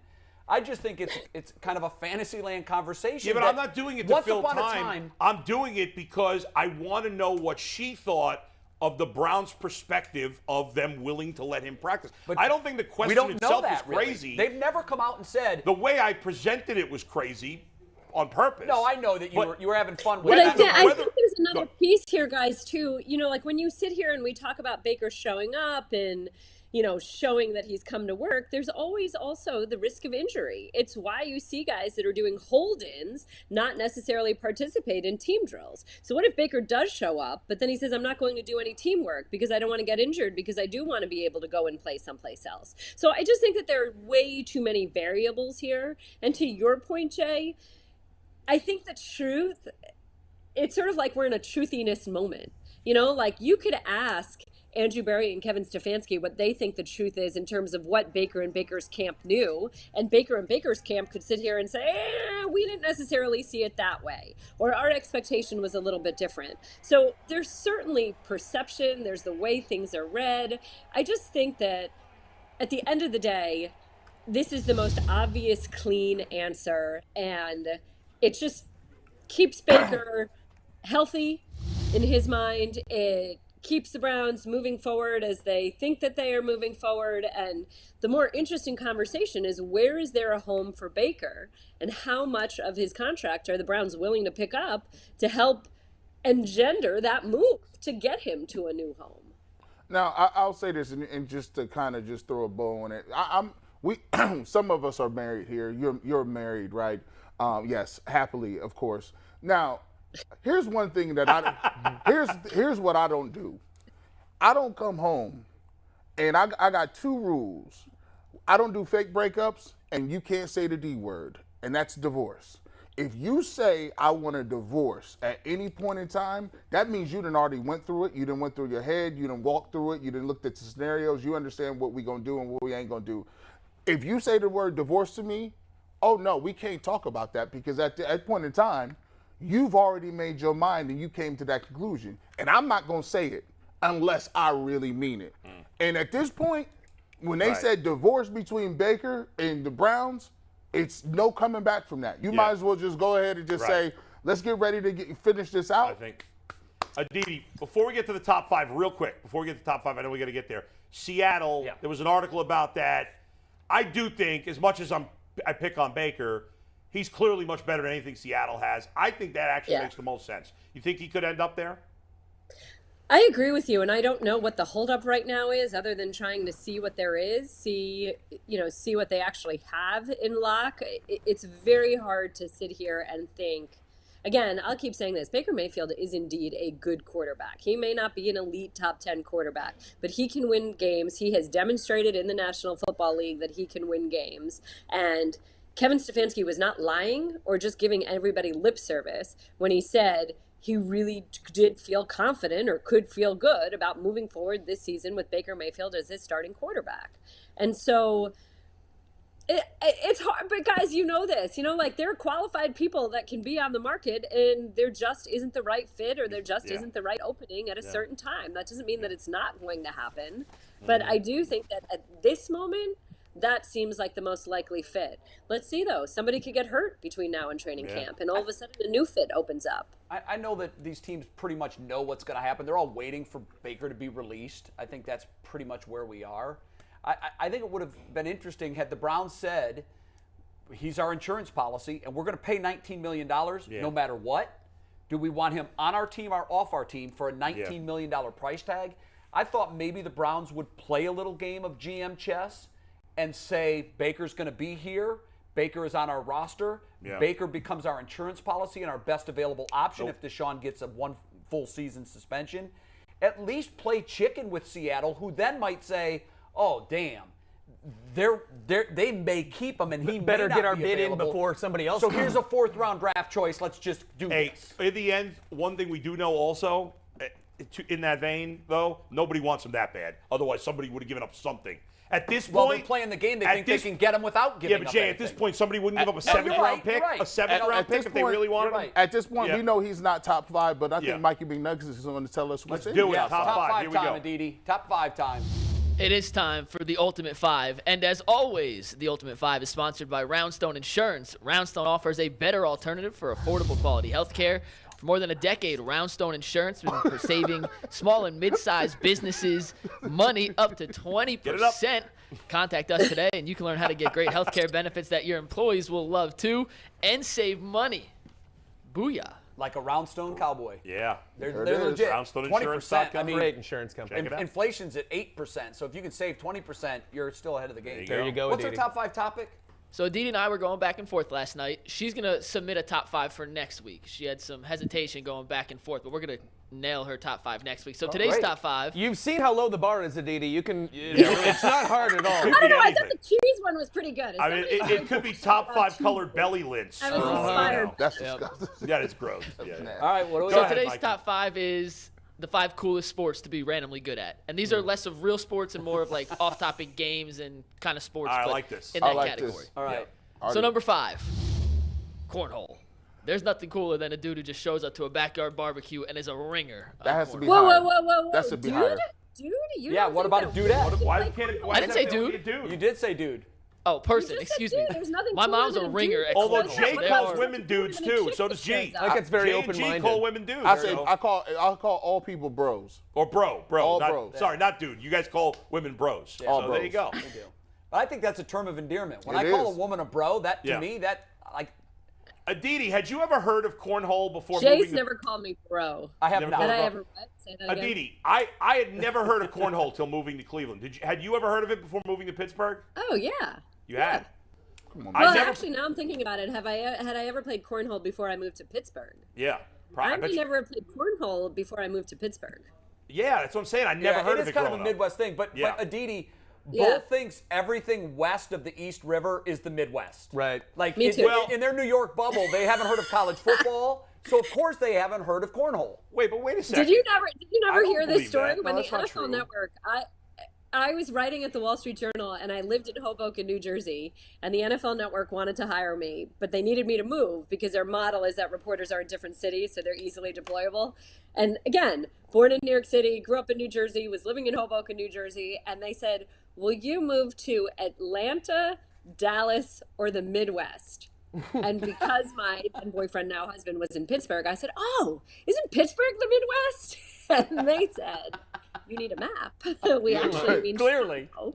But it turned out that Pittsburgh actually worked. See, but I I mean, really New did Yorkers do genuinely think think that- that Pittsburgh was the Midwest. Cleveland is not much further west than Pittsburgh. West. No, if you look at It's 2 geographic- hours. I mean, Yeah. Cleveland is even more west. If Yeah, it's Pittsburgh not is even- the Midwest, then it's Cleveland not is 2 hours definitely west, the though. Midwest. No, It's 2 we're hours. the far east fringe of the Midwest. Man. I always thought the Yeah. cutoff. No, Pittsburgh I always counts thought in the Pittsburgh was the Midwest. cutoff. Pittsburgh does not count as the Midwest, Aditi. We're all flyover, according to You're on the everyone. far west You hung edge. out here? Do you know how these Pittsburgh people is are? not an East Yeah. Coast city. Jay, Pittsburgh's not an East Coast It's city. not East Coast. It's No, gotta be it's not something else. East Coast. It's the Boston Yeah. of Pennsylvania. But it's in Pennsylvania, which is an East Coast state. I know that, but Pittsburgh is a much more similar city to Cleveland than it is to Philly or New York. That's That's talking, what I mean. Oh, well, we're Rust Bucket, and so is Pittsburgh. I mean, and Detroit. Buffalo's Yes. in New Rust York, but I Belt. think of Buffalo as a Midwest city. Yeah. Okay. all right. Number Even not 4, we went geographic. way off. Go ahead. Sorry. Well, while I four. love the geography lesson, Yeah. I know. for number 4, let's bring up a 4 box, Steve, for billiards. Wait, DeQuell just walked away. DeQuell's in. He's going to hop in with this. Okay. There's a We got the pool- Quell 4-box. DeQuell will be back. He just stepped out of his shot. He was ready, then stepped out. So Okay. we'll get DeQuell on with one sec for us. But being really good at pool, at a bar, if you could just run the pool It's a table. boss move. That's it's a a fun boss thing move. to see. Yeah. What's the difference between billiards and pool? None. I don't That's know. the same thing. No. None. Thing? Someone In fact, I think it's lame to call it billiards. But- It's a but- bad job by I Mike. think actually billiards is the overarching game, and then you can play pool as like a game within Yes. billiards, 9-ball, stuff 9 like ball. that. Yeah. There You don't is- need that much Roundstone. information about it. Okay. Just letting you know. There is- Hey, you guys just described where Pittsburgh was for like 45 minutes. Yeah, now, get him up out of here. Get him up out of here. Hey, what are you talking about? See how they do you? I know. Come up with some useful information. Everybody's like, hey, shut up. And we gotta go. Hey, McNuggets, by the way, it's a party Oh, my foul God. to be in a bar, a crowded bar, trying to get your pool game off. Go to a pool hall. Yeah. Nobody I wants didn't say I was people good are at it. jerks. I I don't just like said it's those cool people. for Hold people on, I to got be a good. shot That right should have here. been the bad list guy of people Yeah. that play pool in a bar. Somebody's trying to dance, and there's somebody who's like, can you move? I'm trying to play pool. You're a loser if you're I'm playing pool playing in a bar. alone. Get out of my way. He just threw the big L out there for anybody that plays pool in a No, bar. at a bar. Yeah, you are. Unless it's empty. I feel like that's the only place I've ever seen pool tables. Yeah. I mean, If Go it's to a bar that's pool hall. intended for Pool halls are some and that's shady how you places, like though. pick up I know a- they're fun. That's like pool hall, like strip club level shadiness, without the damn Nope, people. nope. But hey, we got I'm DeQuell. guessing. Yeah, that's DeQuell. tomorrow's top 5. Yeah, that's true. How bad was that take from Bo? DeQuell. What's up, DeQuell? Yeah, I just stepped back in the room and you guys were talking about billiards. I love playing pool. Now, I'm one of the guys, I'll go to a bar and play pool. I have a pool You're the table guy. in the room next. Are you the one I telling? don't know. But nobody's gonna. If he Ain't nobody tells gonna say somebody to nothing. get out of the way, nobody's gonna say anything. No. But I'm with him. No, I no, mean, Yeah, but DeQuell, I'm are you the never- I'm person never that's in a telling people rush to back play. up, back up? Are you saying back up, get out of my shot? No. Okay. If the table is open, I'll kindly just, if no one's there, pick up a stick, and if anyone wants to play, let's play. But I'm never in any rush at a bar. You know what? Actually, I haven't been in a place with a pool table and a bar in a very long time. Look, Now that I think Because of COVID or just because of in general? because of COVID, and plus I have my own in the room next to me, so I'm in no rush. To go So to a he's bar. the Maybe at ringer. college, He's the guy that goes in there and Right. runs the table and makes sure everybody in the bar is That's right. watching him. That's like, right. hey, look, I ran you know the what? table. Yeah. Listen, I play to win. I have a chalkboard for all my anyone who's ever played me, all my wins and losses. So I play to keep score. By the way, I hate pools so much that when I bought my house, there was a pool table in the basement, and they said, "Do you want to keep it?" I said, "Get that piece of crap out of here." Wow. Oh my God, boy, you could have sold it. You could have made money. No. I wanted the man cave. I guess a man cave should have a pool. I have a man cave, and I have a pool table. Yeah, but I don't have Jay Crawford money to have a big enough basement for a pool table and anything else. You have the pool table already in it. Yeah, but it was too small a space. I don't know why the hell they had it. There's no room in my house where you could possibly fit your arm going this way while playing pool. And not one room do I have that is that size. Hey, by the way, what was that, Aditi? Well, I would say McNuggets is ping pong on the table because I would rather have a ping pong table than a pool table. Stop ruining my list, Aditi. That's coming. Get the juggling or whatever. All right. Jumping the gun. First off, before we get to 3, DeQuell, I like the addition to the set here with I the do too. Browns I saw logos that. behind you. Yeah, I was feeling team pride today. Nice. So I like that. I like it. All right, so number 3 on the list, darts. If you could throw a bullseye on a darts table with people watching, really good darts player. it's a showstopper. Yeah. Big time. You can't have no kids with that around. Yeah. That- Well, you're in a that's- bar playing darts with kids. Who's taking kids to a bar? No, my actually, dad. gee, we've got one that's like Velcro balls. So you Oh, practice. yes, Oh, yeah. Velcro balls. I want my Can I- kid. Yeah, my son needs to learn how to play darts for sure. Yes, absolutely. It's a life skill that everybody should have. What's number 2? This is darts with a little more danger. Axe throwing. This is a new thing that people are doing. I've done that. That's a blast. I've love it. been on some bad Has bachelor anybody been parties killed too. doing that yet? I feel like somebody's going to die doing that. It's got to happen. I haven't heard of that, but the first time I did it, it was in Brooklyn, which is really, trendy place. This was probably 8 years ago, and I'd never heard of it. And I thought, what a brilliant idea. Let's bring a bunch of 20, 30-year-old people, serve a lot of alcohol, and throw axes. But it's fun, man. It's really fun. Hey, DeQuell, let me talk to you real quick. Me and you, we can't do throwing axes after dark. None of that. That's not a thing. I'm not gonna be no 6'5" black dude with an axe. If I saw you, I'd go the other way. I'd go the other way. Gee, if I can say this one thing, I've never done it, but July 4th, my family, we're going to a place in Pennsylvania, and they actually have axe throwing. I'm actually gonna take part. As of right now, yes, I get it, but I'm definitely gonna. You do that during the daytime, it looks DeQuell. fun. It looks fun. Wait, You do DeQuell, that. Make sure it's hold on. between the 8 and 4. You do that. DeQuell, where in Pennsylvania? And is it It's called a Midwest place. part? Yes, it's a place called Nemacolin. Have you heard of it? Oh, my God. Nemacolin is awesome. We know where that's at. Yep. Okay. Hey, okay. So yeah. first of all, bougie alert. Yeah. But I It love it. is. Listen, that place is a paradise. I love it there. In Pennsylvania? Listen, Of course, G and I are like, what the hell is that? I know where it's at. Oh, you talk know about that? Nemacolin. All right. Talk about it. Go ahead, Didi. She got the past lifetime please. pass. I I've haven't been never there. been. I'm not a former NFL player. It's a bougie. Oh man. It is. I've been Listen, to I have Kennywood. a very bougie wife, and at times So do I. I have to make sure I take care of her. So it's going to be, I can do the fly fishing, I'm doing axe throwing, I'm doing clay shooting, I'm doing all the outdoorsy activities that they would allow I me to was do. just So going to ask it to should play be in an fun. event. Mel Blunt is doing a golf and clay shooting outing actually in August, and his wife was like, "Do you want to be the clay shooter?" And I was like, "No, I'm here." Hey, I'm straight. I feel like DeQuell, I feel like if you're doing a clay shooting, I feel like you got to wear like a fancy suit and maybe like a white scarf around your ascot. neck. It's called An an ascot. An ascot. Listen, A straw hat. At the very least, I will look the part. Yeah, you got to. I believe that. I believe that. Hey, I will DeQuell, definitely look the part. can you ask Wifey to take some phone video of yeah, you we gotta throwing see so that. we can show our audience we you will throwing document axes? Okay, good. Yeah, because I want to see Document it that. for sure. Nemacolin's We should legit, do a though. field trip. We should do a UCCS field trip to an axe throwing place. I love that I'm in. idea. Done. Fun. I'm down. in. We talked I'm about in. Top Golf. I think I'd rather throw axes. I do the Top Golf too, but throwing axes. There's Yeah. one in Tremont, I think. We can go to. Hello, Mom. Is there one in Tremont? I believe so. Yeah, there is. Mom- I have a Mom- friend All who's right, been what's there. number one? Yeah, Mikey no, we McNuggets. can't. Yeah, What's Mikey number McNuggets. Oh, we have to 2 or 1. No, we're at number 1. Aditi kind of spoiled it, but ping pong is Yeah. by far the coolest sport to be randomly good at. You talk about any locker room, Dude. it's usually the quarterback who's the best at it. Yeah. But if you could run the ping pong table in a locker room, I'm sure DeQuell could This attest is- to this. I'm nice. It This is is a major such failure. A cool Off thing to do. status. This is a major failure. Major How bragging is- right. How is beer pong not on the list? It's not a sport. That's a game. Right? Beer pong is a sport. There it is. Beer And pong don't tell is me totally ping pong is a sport. It's a lifestyle. You're gonna tell me That's as much pool as is a cornhole sport? is a sport. Cornhole is a sport. I like that. Beer pong is definitely, if you grow up Beer pong, in the man. Midwest, you from Ohio, you at a party school, hey. That's beer across pong, the country. That's not beer just pong Midwest. is on there. And where's Flip Cup? I don't see Flip Cup.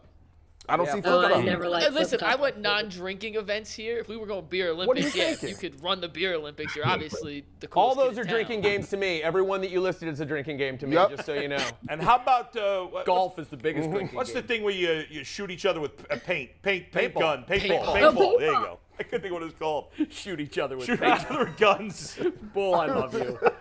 Don't ever change. I know you sucks, McNuggets. That was a good list, actually. I'm Those are proud all of that lame. one. Those are all That lame was- that things to was do, good. except for the I action. like It wasn't it. bad. I like it. DeQuell, do you like it? DeQuell's Yeah, I my think it's harshest decent. critic, so He's Mike going- Cole- he's going I okay. I disagree with the order, but I thought the sports were good, and the fact that I'm good at 3 of them tells you that I was raised in bars. Yes. Like my dad since I was a kid. I'll take anybody Yeah. at pool right now. Bull asked earlier, who takes their kids to bars? And without even hesitating, Mike parents. said, my dad. I used to sleep under pool tables.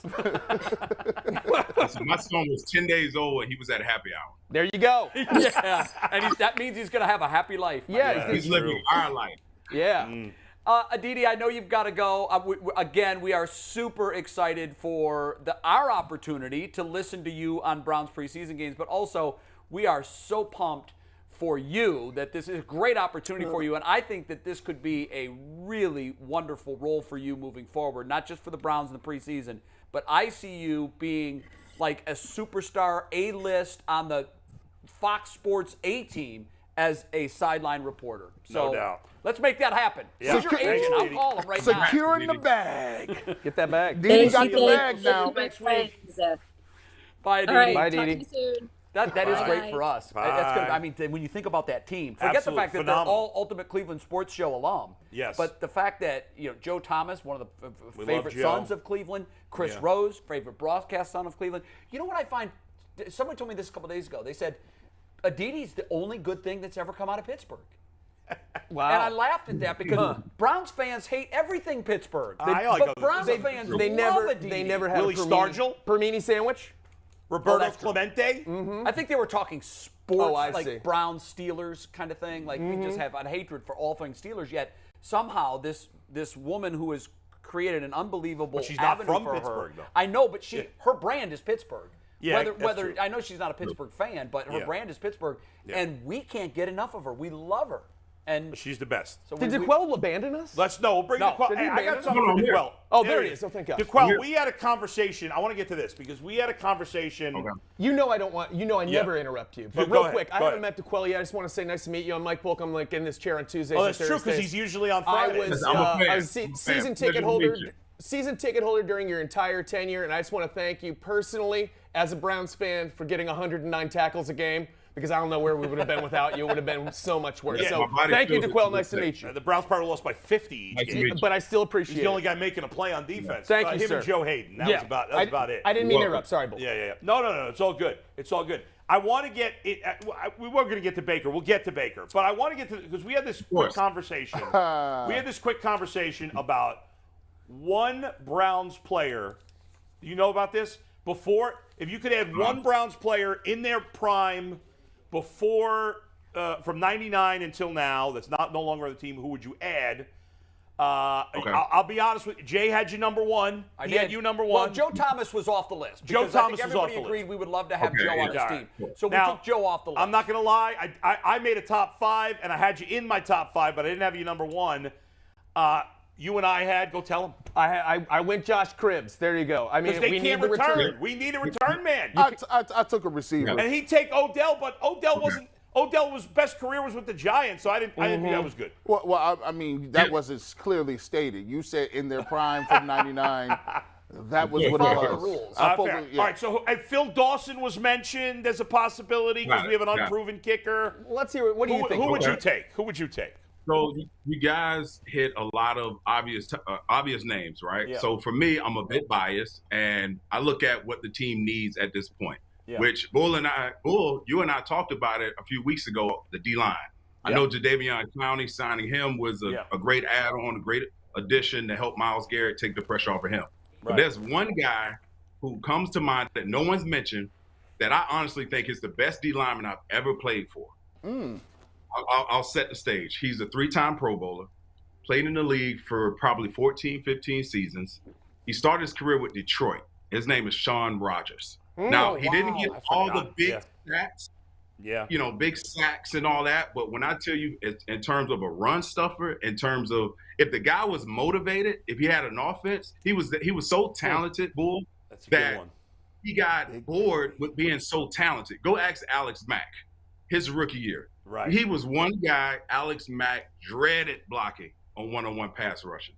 And the guy was just so talented. He's my favorite and the best D lineman I've ever played for. That obviously he wasn't a household name, but he had a remarkable. His stats don't jump off the charts. But if he played with Myles Garrett and Davion Clowney, it's a great point. I mean, it would be an all-out assault from a defensive standpoint. And we forget defensive tackles unless they're Aaron Donald because they don't put up numbers, right? We don't see the number. Right. He was Shaun Rogers. I can't believe I can't think of his name now. Big Baby. Big Baby. Well, I'm thinking of who's the Bengals defensive tackle that they signed from the Texans. He's the same type of player. DJ Reader. DJ Reader. Thanks. I couldn't think of his name. Yeah, the same type of player. DJ Reader's a stud, but nobody who I like the Bengals. I can't even think of his name. And think same type of player. On it's top a great call. On top of this, too, people forget Shaun Rogers used to just get upset and decide he want to block a kick. How you just block a field goal? Hey, G, let me add this other point. He's probably pound for pound. I know I heard you guys talking about Myles Garrett and his Superman ability to dunk the basketball. His physique is like you couldn't draw better abs on a human being, right? Shaun got pretty homoerotic in here for a while. We really did. We were just looking at him. We're like, look at his loins. He's so sinewy. Pause. He's dreamy. Pause. I don't know. We saw a lot of dreamboat pictures. So, hey, what we're looking at now, DeQuell, is the comparison between you. I knew McNuggets was going to do it to me. Do not put my 40 taking a shot up here. This guy takes jabs at me nonstop. No, it's got to end. It's got Last night was not a jab. That was an honest question last night, DeQuell. DeQuell, tell the story between you and McNuggets last night in a text exchange. So he's prepping me on the show or what have you. So we spent another 5 or 10 minutes just arguing back and forth because he was throwing little jabs at me the whole time. And listen, guys, there's a great chance I could be in studio next week. And I'm telling McNuggets, get your game ready because I'm ready. Let's go. Let's go. Ready for it. So he asked you if go ahead, tell the story. So I was gonna so the story about Shaun Rogers really quick, right? Okay. So I love playing basketball. So in the off season, a lot of guys will play basketball, and I know you guys were talking about Myles Garrett. Shaun Rogers, I've seen this guy do a 360 dunk. He's that freaking athletic, and probably pound for pound probably one of the greatest athletes I ever played with. Wow. So that's impressive. I had to say that. Hey, what did you make of was it hyperbole when we said that Myles Garrett may be the most freakish, all-around, look test, athlete, skill set guy that we've ever had on the Browns? Too. And sure, throw all that as well. But I mean, ever on the Browns, hands down. Hands down, I think so too. He has the full what about package. what about in the NFL? So there's one guy that comes to mind with me. Again, I'm a bit biased. Played at Maryland. I played against a guy that was a freak on the basketball court, but he's going to be in the Hall of Fame in the NFL. Julius Peppers. Julius Peppers is the other guy. His nickname was Freak. Wasn't his nickname Freak? I think that was his nickname, Freak. Hey, DeQuell. He was the first dude. He came out like I was in college when Peppers was in college, right? Yeah. And Julius Peppers was the first defensive end that I would watch and be like, he doesn't have pads on. He has hoop jersey. He has a basketball jersey and shorts on out on the football field. How does his jersey look like that? Nobody's jersey fit like Peppers. Like, he was just like a monster. He looked like a beast. And you got to think about it. That man came out and he played 40 times. Oh, he played on the same. Dude, he was a freak. He played on the same basketball team as Michael Jordan with the baby. You can't come just show up and hoop for North Carolina. Yeah. Right. You just show up. Yeah, I'm gonna play Duke this This is when weekend. North Carolina was really good. The basketball team was better than the football team. It was. And the guy can't played on do the that. football team. So. And Yeah. I don't know if the Nuggets can look this up. I believe he probably actually scored a touchdown from an offensive standpoint. If my memory serves me correctly. Well, speaking of that, another thing we were Yes. talking about before. Yes, thank you. Bull. Jay and I were saying that we would, not a lot, but every once in a while, give Myles Garrett a chance to catch a ball on the goal line package, 4th and inches, game on the line. Myles Garrett, catch a pass as a tight end, or even take it from the backfield and run it right up the gut. G's saying he's going to get hurt. He's going to get hurt. He's panicked. DeQuell, What do you say, DeQuell, you know good and well. You know that DeQuell about 6'1.5", 6'1". Yeah. If you see Myles Garrett filling a hole and he had 6'5", you know what's happening. He about to blow him up below his waist. I'm not tackling you up top. If you catch the ball, you're not running me over. That wasn't the question. DeQuell, he know good and well he get hurt. Go ahead, talk to I'll say this. I'll say this. If I'm playing against the guy, I don't want that smoke. I don't want that smoke at all. Darn right. But would you do it if you were the head coach? Would you do it if you were the head coach? If I'm a head coach, I don't put him necessarily at running back. I put him over at tight end. Thank you. Let him get a couple set and he's athletic enough to outjump any defensive back that's going to cover him. Give him a shot. J.J. Watt has done it. A lot of guys in Mike the NFL Vrabel that did it a lot. Mike Vrabel did. I don't think you should do it a ton, but it definitely use his skill set. He's athletic. Put a package in for him. Maybe maybe they've tried and he can't catch. He can't do it, but I highly doubt it. Look, if it's 24 to 20 in the fourth quarter of the AFC Championship game, it's 4th and goal. I don't know that you use it in that spot because you probably want to stay with your specialist. But if it's a regular season game and you want to change things up a little bit, you're right. The defense doesn't want anything to do with that. They're going to be confused. Just imagine watching him line up there. And you know what? It might be worth the defense saying, whoa, we haven't seen this. Timeout. Yeah. And that's a win. Right. That's Absolutely. a win. If he get hurt, he getting fired. You are adamant about not using him. Stop. Yeah, G doesn't want to do it. Don't live in your fears. You're living in your fears. Yep, he is. He's living in his fears. By the way, Jabril Peppers 4.46 40 time. And if I'm not mistaken, I think the thing with him was his hand size. I think his hand size was like 16 inches or something. It was insane, and his nickname was You know what they say about guys with big hands. I've never heard that. I don't. Go ahead, McNuggets. I did do a little research. On the basketball court, Julius Peppers scored 317 points in his UNC career in 2 different seasons. On the football field, he scored 6 touchdowns in his career. That's incredible. By the way, I got a guy. How about this guy? I can't think of him what he looked like physically, like without the pads or whatever. This guy was a better basketball player than Peppers. Antonio Gates. And is a Hall of Famer, too. Yeah. Antonio Gates. There Or will you be go. a Hall of Antonio Famer. Gates was an athlete. Antonio Gates. Antonio Gates had medium speed. He wasn't moving like that. No, you're right. Yeah, but Yeah, he took a team to but- the Elite Eight but a and then great just basketball- decided to become a football player. That's pretty good. That's Yeah, pretty he was a dope. great basketball From player. Kent, and by a the way. great football player. You were raising your hand, McNuggets. I had the Pepper stats. I just wanted to throw okay. it there. The Sorry. Pepper stats. We clarified it. DeQuell, we've asked a lot of silly things Yeah. here, but the one thing that we really wanted to get your opinion on is what's going on between the Browns and Baker. Yesterday, the Browns told the media that we've come to an agreement. He is not going to show up at the minicamp next week, which was mandatory. He would have been fined $90,000 had he not shown. Does this officially put the stake in the heart of my crazy theory that perhaps we might see Baker take another snap again? I never said he would. I just said let's not shut the door on it. They're paying him $19 million. But does this mutual agreement that he's not coming to minicamp completely kill that idea, or is there still a chance? You know what, Jay? I think you and I both live on this island together because I do think right now the Cleveland Browns are dealing with one dumpster fire with the media and the national attention of dealing with the daily news that comes out about Deshaun Watson and a new accuser and new information as we pile on the weeks.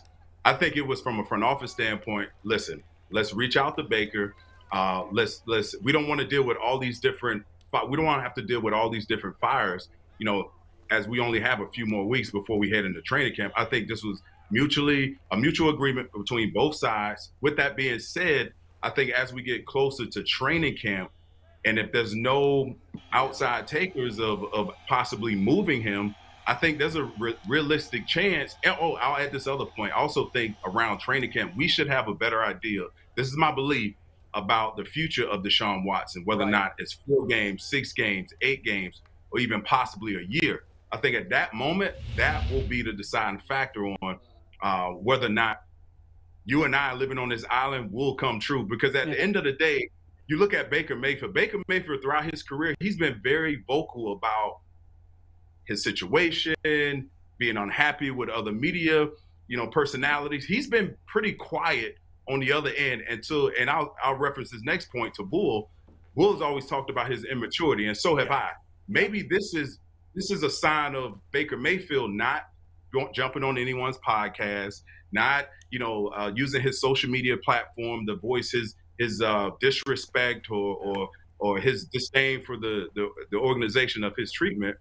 Maybe this is him maturing because he has the idea in his head, this could possibly, if I want to play football, if I can't be moved, the best bet for Baker Mayfield, what's best for Baker Mayfield is to play and show people he can galvanize a team. He is a productive quarterback, and you can win with him. So, Jay, you and I live on this island together. You know what it is? There's a possibility. DeQuell, it might be Shutter Island, okay? It might be. I mean, we might be completely crazy, but you've heard this said before, the line between insanity and genius is very thin. Oh, you gonna slide that one in. Now wait, now hear me out. Listen, when Thomas Edison was inventing all his stuff, oh boy, most people looked at him like, we need a straitjacket for this guy to take care of. So there is a thin line between. Are you Thomas Edison? I'm not Thomas Edison. Are you Thomas Edison in what this I'm analogy? telling you. Or you Tesla. So let me just, I'll back up. I'll back up. The situation is very fluid. Yes, it's fluid, and here's what I think we have to keep in mind. Right now, the Browns have options and Baker have options. Baker could be traded. He could be released. So he's cool. I'll wait and see. It's like playing poker. Keep the cards in your hands. You don't have to throw them down yet. The Browns are saying, we've got options. Yeah. We've got Deshaun Watson perhaps for 4 games out and then 13 games on the field.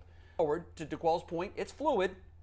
If these options run out, and it's announced that Deshaun's out for a year, and the Browns have exhausted all avenues for getting anything at all for Baker, and they realize we're going to pay this dude $19 million. But we can pay him $19 million to go play for the Seahawks, or, gee, guys, we need a quarterback. I'm going to give you this. Yeah. You guys are on Shutter Island completely. You have solely moved me in on a life raft. You're in? But I'm only in only if it's a year.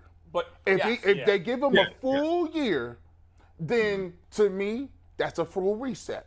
You reset the whole season. And so now you don't feel so bad about saying, all right, well, come on back in here, Baker. Let's figure out what we're going to do for a year.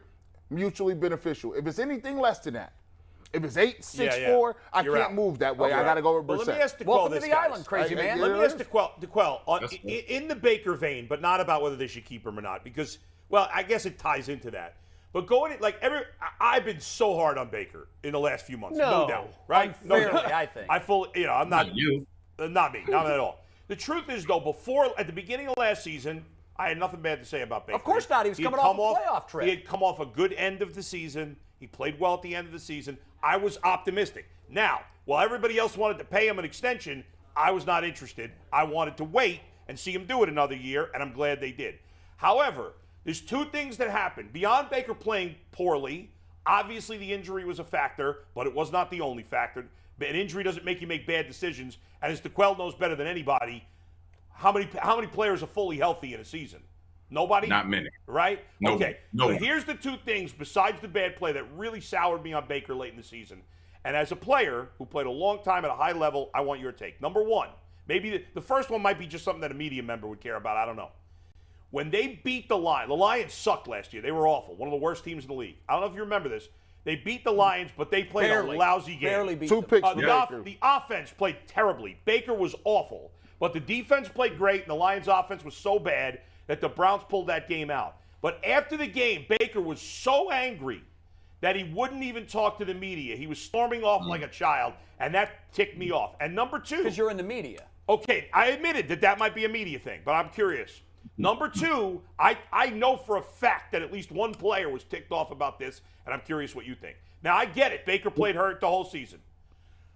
But he did not play that last game against the Bengals. And he did. When he announced it, he said, my camp has decided that I'm done. Yeah. He didn't say the Browns have decided. Yep. My camp has decided. Me and my team. There were other guys hurt in that last game, and most of the starters played that game when they had no reason to. They had no reason to you.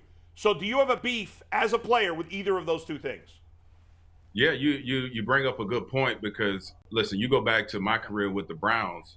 Hell, we weren't playing for much, but we were playing for pride. We were playing for our name on the back. We were brother next to us, regardless of what the situation looked like at the end of January. So you bring up a point about the Detroit game. I remember that moment, and the fact that he didn't talk to the media, it raised my eyebrows. Like, wait a minute, you have all these commercials, you're doing this, you're doing that, you're in front of this national platform, and yeah, you didn't play so well. That was your opportunity to gain sympathy from the Browns fans, from national fans, from former players. Hey, listen, I'm willing to step up to the platform, to this microphone, and talk about how badly I played and how I didn't help my team. That was his first mistake that I think will stay with me forever. Yes. Now, the second point you bring up, were other players probably pissed off that he probably didn't do that? Absolutely. And the fact that he decided. So in the league, here's the thing. Every player, if you're based on where you are in your career, if you're hurt, you have based on different, in Indy, for instance, if I couldn't play, I could merely go to the trainer and tell him, I don't think I can play, man. And they're going to take my word for it. The fact that the way he dealt with it was just not ideal. You deal with that behind closed doors. You don't need to announce it that your camp decided I wasn't healthy enough. And I'll say this, if I were in that locker room, listen, like you mentioned, every guy's playing with something towards the end of the year. And the fact that you're the face of the franchise, that to me would have probably changed your perspective of Baker if he would have stood in the forefront, stood in the fire and say, you know what, I'm the captain of this ship. I'm the leader of this guy. No matter whether we're playing well or not, I'm going to take ownership for my responsibility in it. I think he would have changed the minds of a lot of people. Agreed. And ultimately, he probably would have been dealt with differently on the back end of his career, on the back end of things as we see it today. I mean, we'll never know, but he did suffer an injury in week 2 that required surgery, and he played all year, and you killed him for that? I did not kill him for playing. I killed him for playing poorly. Yeah. I credit him for playing, but I killed him for playing poorly. I know we got to go. No, you said if you're hurt, don't play. We've got to go because Jeff Fisher's on the horn. DeQuell, thank you very much. Thanks, DeQuell. Have a great weekend. We'll see you next week. And we see maybe in person. Maybe in person. Are you coming here next week? Yes, I will be there next week. Oh, awesome. Oh, I got some plans. I got the basketball court ready. Indoor court or outdoor? Indoor or outdoor? Outdoor. Indoor. Doesn't matter. All right. Don't matter. I will play you anywhere, anytime. You have a good drink. We'll see you later. All right. We've got Jeff Fisher on the horn. He, of course, now is a USFL head coach with the Michigan Panthers. 22 years as a head coach. Before we bring him in here, we've got a sponsored segment that we have to do. Coach, stand by. It's just going to be a minute. This segment is you got the read, right, Mikey? I got the read. Yeah, this King of the Land segment is sponsored by the Pro Football Hall of Fame Village. Get your tickets to the USFL Playoffs and Championship in Canton on June 25th and July 3rd. Tickets are on sale today at halloffamevillage.com. Jay, you're King of the Land today. Yeah. Take it away. So this King of the Land segment is going to be very quick. So I love football. I love it. I want to care about the USFL. I'm finding it hard to get all the way in. Yeah. And here's why. First of all, we don't have a team in Cleveland, so why would I care? But secondly, a lot of these guys I've heard of. They're on the fringe. I've heard of them. Some of them had great college careers. Some of them have played in the NFL. I have a quick King of the Land plan that could make the USFL a little more relevant. And here it is. I want teams in Columbus, Detroit, Dallas. Give me one in Tuscaloosa. Give me one in Indianapolis. Southern California. Southern California for sure, an LA team, a Florida team. And here's what I want to tap into. College football, we love. There are a ton of guys that come out of Ohio State that go to the NFL, but there are a lot more that don't. They might be tweeners. So my plan is put teams in cities that go nuts for college football. And here's my rule. The Columbus team, I want their uniforms to be scarlet and gray. You can't infringe on the Buckeye thing, but scarlet and gray, put them in Columbus. And here's my rule. At least half of the roster have to be former Buckeye players. So in Jeff's case, he coaches in the Michigan team. Right. They've got a former Michigan quarterback, and I think that's a very smart play. Michigan and Michigan State players. Put 50% of the roster on the Michigan team have to be former Michigan players or Michigan State players. In Southern California, they have to be USC or UCLA players. Yeah. In Indianapolis, they've got to be former Notre Dame players. Tuscaloosa, former Alabama players. Yeah. I don't know if that's doable because I don't know if there's enough former players from those programs, but I would think they are. That would be cool. And it would automatically give college football fans a reason to put their teeth into these teams and say, oh, hell yeah, I remember J.T. Barrett when he was a great quarterback at Ohio State. I'll watch him on the pro level. Get him involved. So let's bring in Jeff Fisher. Jeff, am I completely living on Crazy Island today? Is that a doable thing at all? Or you can kill me if it's a bad idea. Well, no, I'm not going to kill anybody, but I don't think you're going to have enough players from the program. We're sitting here with 8 teams. Right now, each roster has been actually increased to 50. And I've got kids from Stony Brook to Eastern Washington to, Auburn and from all over the place. And so what you do have is a player pool that consists of a bunch of great young men that just for whatever reason haven't got that opportunity. And this is what this thing is all about. And so you're going to have a hard time. Now, put them in different places, maybe, which I think is the strategic plan. I believe is the strategic plan for the USFL. We got to get through year 1 first, because really nobody, with the exception of the old USFL, has gotten through the first year. But once you get through the first year and then you start to spread things out from a cost standpoint, it makes sense. It's a good model. But, and those, where they go from here, I can't tell you, but I can tell you this, that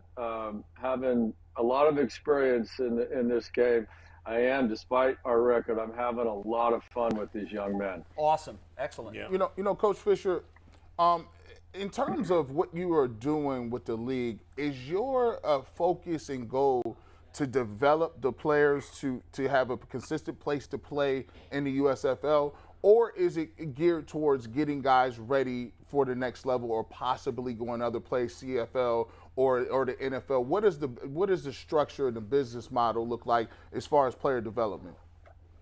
Let me I'll answer that this way. I had somebody last week ask me, a close personal friend of mine asked me, they said something to the effect that, man, had you known now what you knew back when, would you have done this? And I said, ask me in a month, maybe 6 weeks from now. And they said, why is that? I said, because I'll know at that time whether or not I've been able to get a couple kids or 3 or 4 or 6 camp.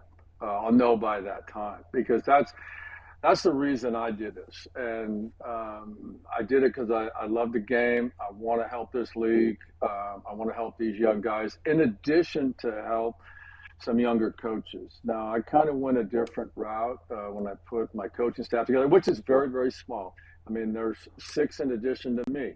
And then we have a couple kind of GA type of helpers or assistants. So you don't have a lot of coaches. I only had worked with one in the past. It was just a year, and he was a quality control assistant for me in St. Louis. And so I'm trying to give not only young coaches an opportunity to maybe take that next step, but also these players. 90%, I would say, the guys on our roster are aspiring to get to the NFL. There's probably 10% of them that are realistic, that just love football. So, it is. It is. Someone once said the difference between an average player and a good player is about 1,000 snaps.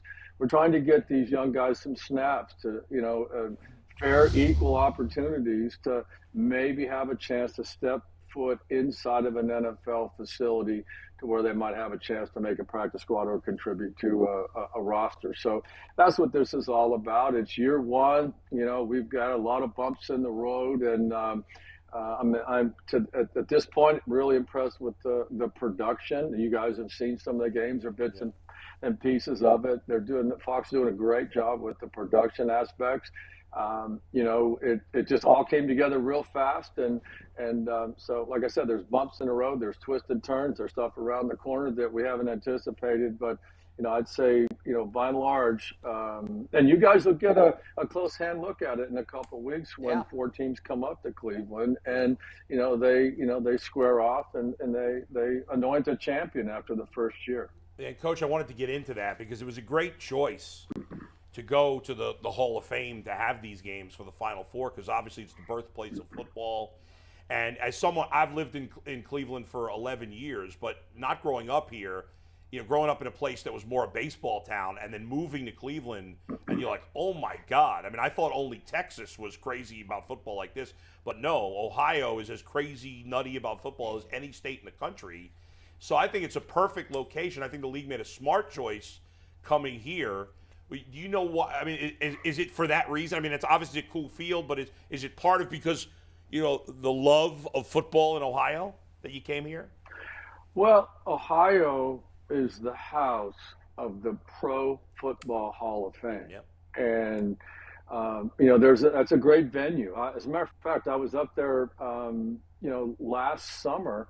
I came up, I was assisting Eddie George at TSU, and they opened against Grambling State there in the season opener, which was nationally televised. So I was there for a few days, kind of helping behind the scenes with respect to what Eddie's doing and at Tennessee State. And so, it doesn't take long to remember, what a great football town and what a great football state the state of Ohio is. But I have to remind you, as we sit here in Birmingham right now, about an hour and 15 minutes west of here is Tuscaloosa, and 2 hours the other direction is Auburn. So, and there's some good programs here in Birmingham. So there's football all over the country. I personally think to have a 2-game playoff system and to award someone the first championship, I couldn't think of a better place than Cleveland, and then of course Canton.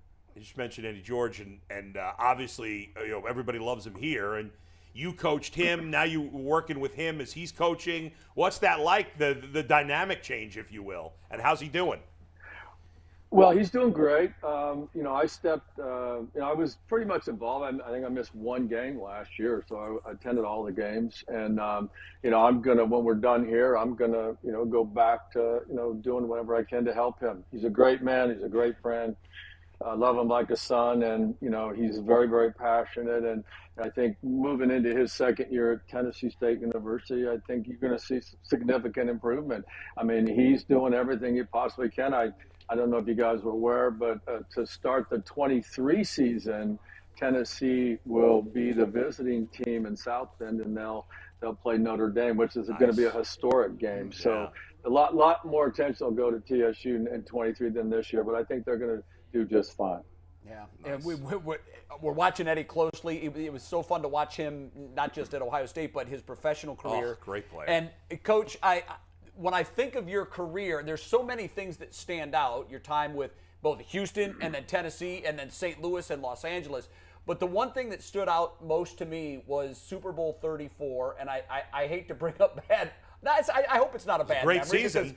But for me, as a journalist covering Super Bowls, that was one of the more memorable Super Bowls that I've ever covered, because it literally came down to that last play. The stage, for those that don't remember or didn't watch the game, it was 23-16. You guys are driving the ball, and here's the famous picture. Kevin Dyson is doing everything he can to stretch out. Mike Jones tackles him just before he gets to the goal line. You can see where his elbow is down, and this, it's called a game of inches. I don't think anything ever proved that more than this play on the last play of the biggest game of the year. I've always wondered this, and I'm sure you've been asked, and I'm sure you've thought about it a million times. I'll say no. No. Okay, well, wait. Let me finish. I know where you're going with this. I know. It would have I gone for 2. It would have made it 23-22. And the ballsiest move of all would have been to say, we're lining up, we're going for 2, we're going to win it right here. And you're saying, nope, you would have kicked it and had it go to a tie. I'll preface it by this. I don't think you'll find, now I was in the league for a long time, but I don't think you'll find a head coach that's faked more punts and did more creative things than I did over my career. Okay, so, I like that kind of stuff, and I'm, we're working on that kind of stuff today here with my young group of guys. But I would have kicked the extra point, and I would have gone into overtime. I would not wanted to rob Eddie George and his teammates of a chance to be world champs because of a decision that I make that you guys referred to as ballsy. So I'm going to kick the extra point and go ahead and go into overtime. Now, I mean, we certainly had the momentum. You saw it. Absolutely. It was an amazing game. And one of the things that's interesting about the game, and thanks for bringing it up, is it was the last time that the game was played immediately after the championship game. Right. Since that game, every game has had 2 weeks between the championship game and the Super Bowl. Right. We had to go down. We were in Jacksonville. It was a late game. We came back to Nashville. We had this thing at the stadium. Had a midnight team meeting, and myself and the team left the next morning to go to Atlanta. Left the coaches behind, the game plan, and it was a blur. It was a and blur. There was the an weather ice was storm. bad, everything. But the ice storm in Atlanta was literally like you took the whole city, you dipped it in water that was 33 degrees, and you pulled it back out, and now it's frozen. Yeah. People were falling everywhere. It was a mess. Just a mess. It was only fitting for us. We had played in 3 different home venues in 3 years, and we're just moving around 5. And, and as fate would have it, I've coached 2 teams in 5 different cities and 6 different stadiums before I started this venture here. So I've been through it, and it was no big deal to us. Obviously, it was a great ball game, and I appreciate you bringing up the memory. Well, one great memory, Coach, is when I was growing up, and obviously when you watch quarterbacks, you watch Randall Cunningham, you watch quarterbacks like that, and the first guy that comes to my mind is Steve McNair, and just watching Aaron McNair and him coming from a historically black college or a small school, and seeing him be like a top pick. Talk a little bit about Steve McNair, how you guys, went and drafted him, what went into that, and a good story about Steve McNair and what he did for the Tennessee Titans. Yeah, I appreciate it. And thanks for bringing him up. I think about him every day. I miss him. I'm reminded about him here in Birmingham often. The stadium workers, the people, everybody here in Birmingham has been amazing. But people often ask me about, just what you're asking. What was he like? What was he about? And he clearly was our guy. We do those pre-draft things, and junior year, I think, interestingly enough, he played in a West Coast type of offense, and it was until his senior year there at Alcorn where he just, he did some different things. He won a lot of games, scrambled around, did some stuff. We knew it was going to take him some time, and so we took our time with him. And after 3 years before we started him in the 90, I guess it would be the 98 season. And then 99, he led us to the Super Bowl. He had all kinds of experience. We brought him along, and for the leading up to the Super Bowl year, and even after, people would ask me, "Is he a top 3 or top 5 quarterback?" And I say, that's a question you can answer, but I will tell you this: he is a top 3 football player, and that's what he was. He was a football player, and he was passionate about it. He was tough, and just some of the things that he overcame during his career, the little injury things. And I remember, I'm not going to get long-winded here, but I remember I was at Nashville waiting on a post-op thing for one of my sons who had broke his leg playing college football at University of Montana. Anyway, he was having some routine surgery, and I was just happened to be in recovery waiting, and I happened to look up, and I saw Steve. I thought I saw Steve walk right past my door, pushing a walker with Michelle, his wife. And I didn't get up. I just immediately called the trainer. I go, what is up with Steve? Is he here at the hospital? He goes, oh, yeah, Coach, I forgot to tell you. He's just over. Wow. He gets his epidural injections on Tuesday just so he can practice on Wednesday. And, I mean, that's how Steve was. I mean, Steve was, you know, he wasn't an early morning guy. He was absolutely awful for the morning practices at training camp. If he didn't have his nap before the game, wherever we were on the road, our equipment guys their number one responsibility was to find a place where Steve could have that nap. He'd stay up late. He'd watch Andy Griffith. You know, he'd watch Greg Smoke. He'd have a little sip of vodka, he said, but, you know, he'd go to sleep. And, man, he'd have to just shake it all off, and he'd get up go out about 2 hours before kickoff and get warmed up and then come back in and sleep for a half hour. If he didn't sleep, it wasn't going to be till the third quarter until he woke up. I love it. If he got his nap, I knew he was going to win football games for us. Coach, I got great stories, and obviously he was a great player. And I want to talk about another great player that you drafted, and that's Aaron Donald, who, of course, just recently signed another huge extension. You know, maybe the greatest defensive tackle we've ever seen, certainly the greatest defensive tackle currently playing. When you drafted him, obviously you thought he'd be good. Was there any way you could have imagined he'd be this good? Well, you know, going back to that pre-draft and all that kind of stuff, there was some sentiment in the building that he was, you know, on all this analytic stuff that goes on nowadays, that he might have been a little bit too small or not quite big enough or not heavy enough or not quite. I obviously just kicked all that stuff out the window and said, we may trade up to get him, and, you know, but he's going to be our guy. And so I'm not surprised, I didn't spend a lot of time with him because it was early in his career, but I'm not surprised as to what he's done. I actually had a conversation with one of my players yesterday post-practice that brought Aaron up, and this player was asking me what more he could do to try to get to, you know, the NFL. And, you know, it was all about, you know, and the conversation was, you know, geared toward Aaron, and he had seen Aaron's podcast and talked about being prepared and having a plan and stuff like that. And that's why he's successful. Aaron can stand up there. His offense breaks the huddle. He'll scan back and forth. He'll slide into, you know, his stance, and he'll know exactly what's going on. He'll have a plan. He'll know what he's going to do, and he does it. And he doesn't, you know, Ronnie Lott, you guys know Ronnie. Ronnie, I was his teammate, and we remained friends. And Ronnie, at the top of his career, used to say, you guess right, you're in the Pro Bowl. You guess wrong, you're in the streets. You're on the streets. That's great. Aaron Donald has taken all the guesswork out of this game. He is, not only does he have all the physical tools, extraordinary physical tools, but he has the discipline and he has the mindset, and he eliminates the guesswork. He's 100% sure of everything that he's doing. So I'm not surprised. I'm really happy for him. He looked like it on the last play of the Super Bowl. He knew exactly what was coming. No doubt. Coach, first of all, I just wanted to say thanks for being here. And secondly, I love that your dog could not have less interest in being on this very popular sports show. It could not be less. Where is it? I don't know.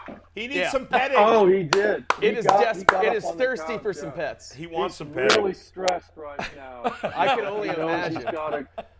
He knows he's got to come to practice today, and the football running around really kind of wigs him out a little bit. Well, rest up. Get that pregame nap. What's his name? Yeah.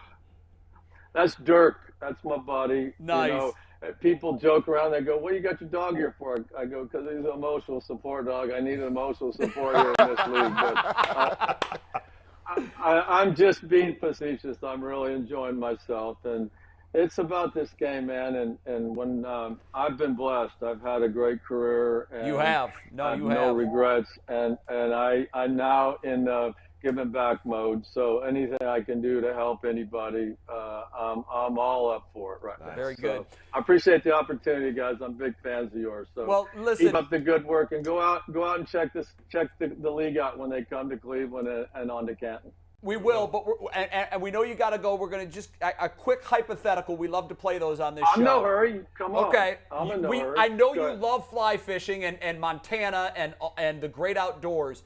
I'm going to give you the right to invite 3 people on a fly fishing trip up to your place in Montana. One has to be a player, former or current. One has to be another coach, former or current, just any time frame, and one broadcaster. Who are you taking? Okay, let's see. Coach, there's a number of coaches that I'll tell you who really is real good fly fisherman, absolutely loves it, is Mike Smith. Who, Mike, who was at Atlanta. He's living in East Tennessee right now. We stay in touch. Mike he'd be a great partner to fish with. Broadcaster-wise, there's a couple guys. But I would this is perfect. He's a broadcaster now. He no longer does what he did for a living, and that would be Mike Pereira. Okay, Pereira has taken over the broadcast role. I mean, Mike's a movie star now, but Mike, I fished with Mike a few times, and we're good friends. I would take him up if his back would allow it. And then former player, I'm going to tell you, there's a couple guys I'd like to fish with. You remember Nick Harper? Nick Harper was a corner for the Colts. He's a big outdoors guy. Nice. I don't know if he fly fishes, but Troy Polamalu got into fly fishing when he was there in Pittsburgh. And I'd love to take maybe Troy or something like that out and get him out and get him on a boat and get him on the river, things like that. So I'd say, it would be a good combination. Mike Smith, Yeah, Troy absolutely. Polamalu, and Mike Pereira. There you go. That'd be a hell of fun a group. fishing trip. It's a That'd good be a hell crew. of a fishing trip. Yeah. Once you guys come up and you guys can you can capture it for us. And Just waiting for the invitation. That was all. Grill and pour beer. Yeah, right. Yeah, Listen, okay. I'll pull you up. had me at beer. Okay? Yeah. So I'm in. Watch out for the grizzly bears now. Listen, I'm glad you took us there because Mikey McNuggets, our producer, has the next question for you, and then the we'll let last you go. This is I can't wait to hear this story. But McNuggets, go ahead, take it away. Hey, Coach, can I call you Coach? Am I allowed to do that? You can call me when I walk down the hall and the player says, "Hey, Coach," I go, "Hi, player." So you call me whatever you want. Call me Jeff. You call me whatever you want. Well, I guess I'll call you Jeff, and you call me McNuggets then. We'll There see you how go. that goes. But Okay, so Nug. There you go, Nug. That's good. So Jeff, I was doing some research in preparation Not for this lug interview. Not lug nut. No. Big down here. We call you lug nut down here in the south. But go ahead. Yeah. All right. All right. So I was doing some research for this interview, Coach, and I found a story that said you know how to fight black bears, and I was scared to click on the link because I wanted to hear the story directly from you. But how do you fight a black bear? Well, and I don't know where that came from. I may have talked about the difference between, the North American grizzly or the brown bear in Alaska and a black bear. I mean, you would treat a black bear like you would do Dirk back here. If he got out of hand, you just kick and scream and yell and treat them like dogs if you're attacked by a black bear. Now, I've been chased by one, but pulled my hamstring, by the way. So, I didn't. I got in shape to go. Hunt, and the last thing I did was, run up a muddy slope, being chased by a black bear. So anyway, I don't know. I mean, I would be. You just make more noise and act bigger than they are. I think you got a pretty good chance of surviving it. Bear survival tips. Yeah. Where else are you gonna get them? No. Yeah. It's over. Yeah, I'm happy. We could talk about that on our fishing trip if you guys. There you go. I'm in. Thanks, I'm in. Coach. DeQuell Jackson, the former Browns player, does he have a question? He's not on still anymore, right? He just told you to ask the question. All right, McNuggets, Yeah, go DeQuell ahead. texted me, Coach Jeff, excuse me. You guys just crossed paths beforehand. He said, I thought I was going to be drafted by the Titans in the 2006 NFL draft. Coach, what happened? Well, did we have him in the Senior Bowl? I only got that one text. I'm not Coach, that one text. What happened? He was a little undersized. How's that? He just didn't. Wow. No, I don't know. He had a good career. He said it with a straight face, too. For some reason, I thought we had him in the Senior Bowl. He did say, Coach, you know what? that Coach Fisher was one of my favorite coaches I never had the chance to play for. So maybe it was a Senior Bowl connection. Yeah. I bet it was. Maybe it was. Yeah. And the undersized is a good story. Yes. Well, yeah, I mean, we just got through talking about one of the best to ever play the game, and that's Aaron. Who knows, DeQuell, had he taken the Aaron Donald approach to being a pro, he might still be playing. Who knows? Jabs. That's too good. Thanks, Coach. We appreciate Yeah, it. Jeff Fisher from the USFL and the Michigan Panthers. Coach, thanks so much for coming on and sharing some fun stories with us. We appreciate it. Thanks, Coach. All right, bye from me and Dirk. We'll see you guys. Bye, Dirk. Yeah, Dirk too. We love Dirk. Be good. Big fan. Go pet him. You got to go pet him So now. the USFL will be playing its semifinals and its championship game in Canton. And he's right. That is cool. venue That's is great. an awesome venue. The house that Garrett Bush built. Yeah, that's what it's known as. That's is what it? it's known as. The Yeah. house of Garrett, but that's You right. didn't know that? Yep. Where you been? You know that? Yeah, Yeah, I he know, I cut didn't the know that ribbon. they He called cut it the that. ribbon. Yeah. Everybody knows I do that. now. How could do you they not? have a picture of you anywhere? This is how you can figure out how good a guy was in his high school. Yeah, I'm Is retired. there a hanging picture of you anywhere in your high school? Yes, I'm part of the Kent McKinley Hall of Fame. Wow. There you go. Then that's official. Congratulations. It is the house that G. Bush built. Are you allowed to clap for yourself? G. Bush Yes. Gardens. Yes, yes. Nice. Do we have any more ground to cover today? Yes. We do. We have to do what good the bet, internet bad is bet. saying. Oh, that's right. And Yeah. good bet, bad bet. And good bet, bad. Yeah, Let's blow so off first, final takes unless gotta- Mike's got a great one. Nothing to say. All right. No, I do, but we don't have to. Yeah. What do we have? First, Wanna what go the to- internet is saying. Yep, let's do it.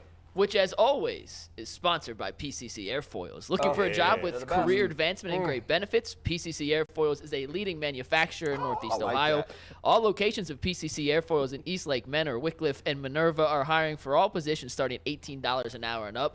Get a full benefit package, paid time off, and a signing bonus. Apply online at precast.com/careers.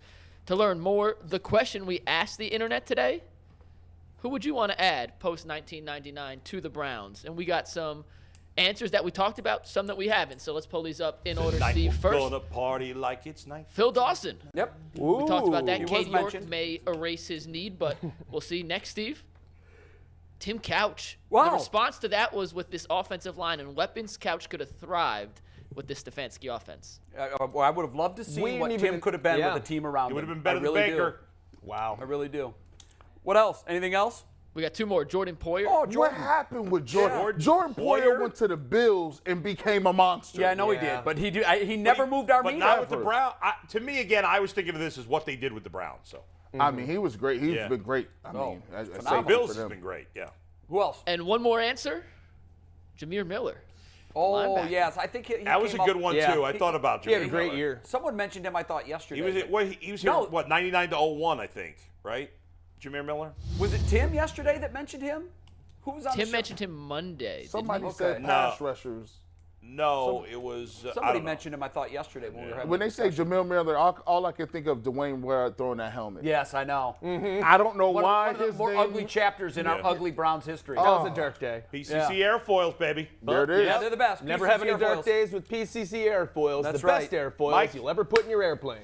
I like that. As far as I'm Can we concerned. do a rapid as I fire know. good bet, bad bet? Oh, we're going to do rapid fire right now. You How guys did we ready? do yesterday? Yeah. Let's get the standings up. These are the overall standings yesterday. Jay and Bull 2-1. G 0-3. G falling Can we back talk down about how to on earth here. fire I am? Yeah, you're on fire, 500, Bull. bro. Of late, 7-3 in my last 10. Wow. I gotta go. I gotta at least go 2-1 right here. Hey, we're neck and neck. We are. I know. It's It's G, getting hot. one ahead of Jay, who's one ahead of me. Yeah, it's close. And Mike is just embarrassing all of us. Yeah, it's Yeah. real bad. And he told me yesterday, you know how I pick him? A dartboard. Yeah. That's it. Good, bad, and he throws it blindfolded and sees And that's where why it it's lands. good for I Mike. do He's top 5 hours of research. Yeah. Hours So of what research. are So let's see the today's? bets today. Game 1, Guardians, 1.5 run favorites over the A's. Pilkington versus a guy in Oakland I've never heard of. Yeah, that was stealing. Because But you- Pilkington's been great, Easy and you're money. right. You never bet against the Pilk. Who is pitching for the A's? I forgot. It's easy to forget. I don't think Who I'd is ever it? heard of him. He's a scrub. I forget who His it is. name I is Caprillion? James Caprillion? Caprillion, they Caprillion. got him in a trade from the Yankees a Yeah, couple of years nothing. ago. Hadn't heard of him. Nothing. That's true. All right, Nothing. They're second bet. Got him for the Yankees. You're a Yankee fan. A little more fun after multiple rain delays the last couple of days. Will we get through tonight's game without a There weather is delay? no rain in the forecast tonight. With Cleveland, that could change in a hurry, but Yeah. Gee, why'd you say a bad bet? Because it was cloudy when I came in.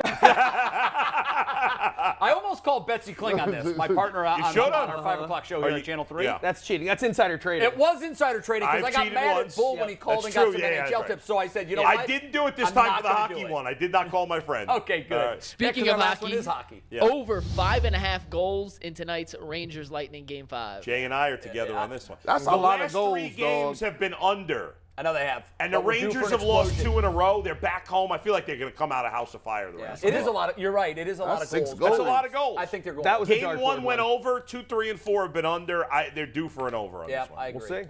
All right. We're going to do Polk's final take. We're going to give Polk's Polk final a chance take? for a final take. We'll save ours for tomorrow. I think we should always do Mike's, and here's why. Always. I agree. 1, he's the funniest No, guy God, don't. in the room, and it's never even close. 2, I think this is the part of the show that you give the most thought to. Oh, yeah. I mean, because you've nailed every single one that you've done. Okay, thanks. And he's only in 2 days a week, so I think that's mandatory that Mike Yes. does them. Are we every doing time. this Do it. now? No We're ready break. to go. We're going break Yeah. free for Okay. the first Break time free ever. today. All right, Crazy. Entire show, 1 month in. No break. I love that. Let's go. I'm telling you, Polk. it's awesome. Final Floor's take, yours. guys. You guys might have noticed that I'm wearing this tiny shirt. It's way too small, and I recognize that. And if you can see, it says Browns Women's Group. Okay? I never noticed that till now. I got this at a thrift store 2 days ago at Value World. On the back, it says, somebody read it. Yes, I'm a woman and I understand football. Okay. Yes. Boom. So Wow, you're proudly wearing that. now, thing first today. of all, I That's a recognize man's man right there. I recognize it's too small. I don't think this fits well by any means. I know that this looks ridiculous. It's not my fault that it wasn't a huskier woman who turned this in. She didn't have these kind of shoulders, frankly. But I want you to know that I want to represent the women Browns fans, the female Browns fans right now who are probably, I'd imagine, having a bit of a tough time. I actually went to Facebook and tried to join this group because I wanted to talk to them. I thought if anybody's perspective might be good right now, I would like to hear from the female Browns fans. We need to. I get on there and I try to join the women's Browns fans group, and the first thing, the qualifying question it says is just like, "Are you a woman?" Uh-oh. And I'm like, "No." And they're like, "Why are you even doing this if you are not a woman?" It said. And you only get like 2 sentences to give a message, to try and reach your them. pitch. I know, and I gotta like get it all in there, and I'm like, I got this shirt at the thrift store. Oh, I'm out of space.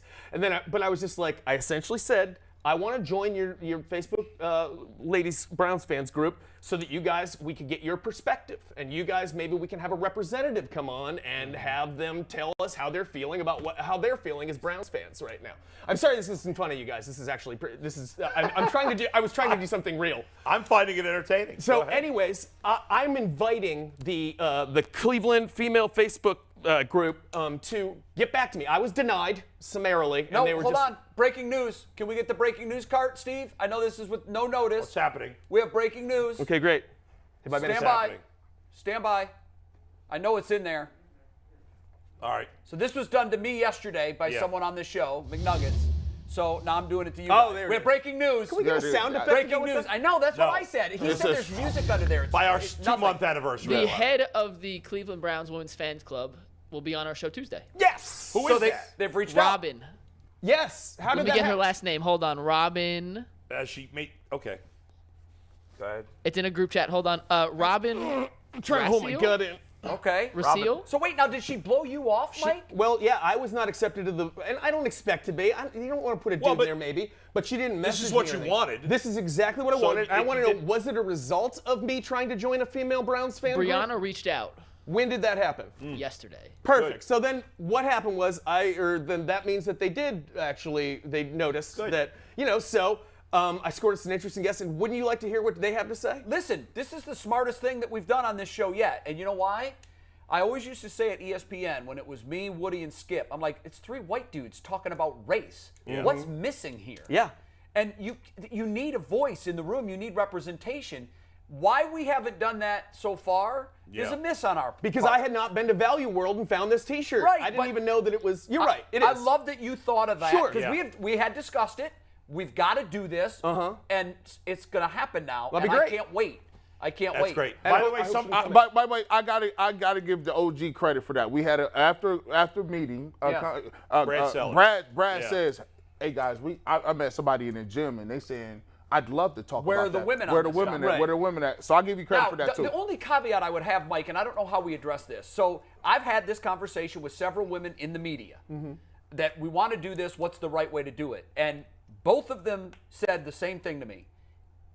Real dangerous road to travel down. Because just like you don't speak for all 56-year-old white dudes. Sure. I'm 51. No, I'm meaning me. I don't speak for all 56-year-old white dudes. And I don't speak for all 32-year-old white men. Exactly. I do speak for the whole street, as the people say. No, that's true. That's fair. What we have to be careful of, because they both said the same thing, was the first response was this. Just be careful. Yeah. Because you're about to split that group in half. And I got to tell you, I have heard from women on both sides of this argument, and they are adamant. I've heard from the women that are saying, I'm a woman, and I am not going to believe all women because of their gender. And I've also heard from women that said, listen, women have to be heard. So somewhere in the middle, I think we have to do this our audience is smart enough to realize that one woman doesn't represent everyone. No, I know. I only bring that up to say, like, I can understand the hesitance. Like, should we try to get a let me tell you something else. diverse woman panel? I don't know what her background is, this woman, but there is a woman who does a Browns podcast for a while. She used to call my show a lot. Her name is Cleveland Kate. You probably know Kate. Yep. She's a massive Browns fan. She does like I said, she does a podcast.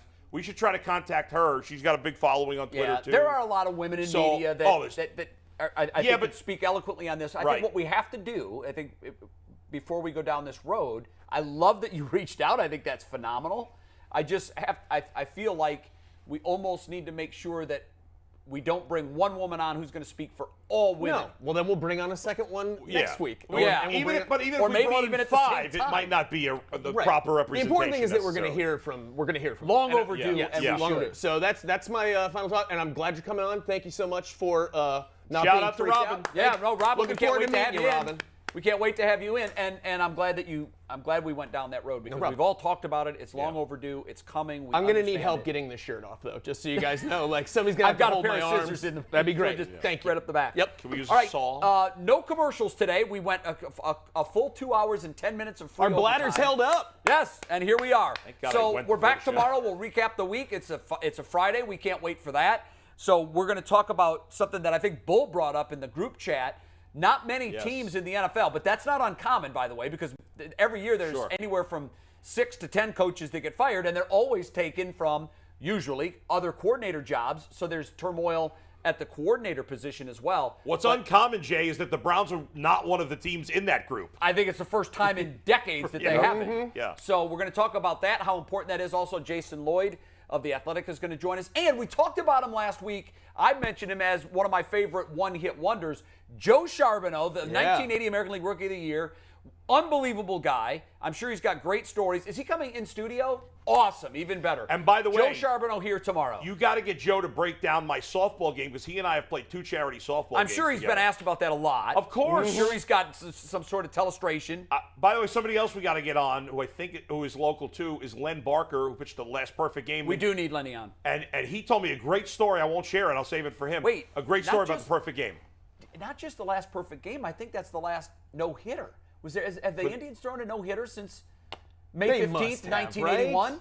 Somebody must have. Not that I can remember. Listen, no, I don't think they have. I think the Indians have the longest drought in Major League Baseball. You're telling me 1981 was their most recent no-hitter. May 15th, 1981, Correct. Len Barker, perfect game against the Toronto Blue Jays. Have the Padres ever had a no-hitter? 1-0 victory. The Padres most recently had one, I think, a year or two ago. And the Mets had gone a long time. Every team in baseball have had no-hitters. No, but the Mets had gone a long time. But I think they got one somewhat recently.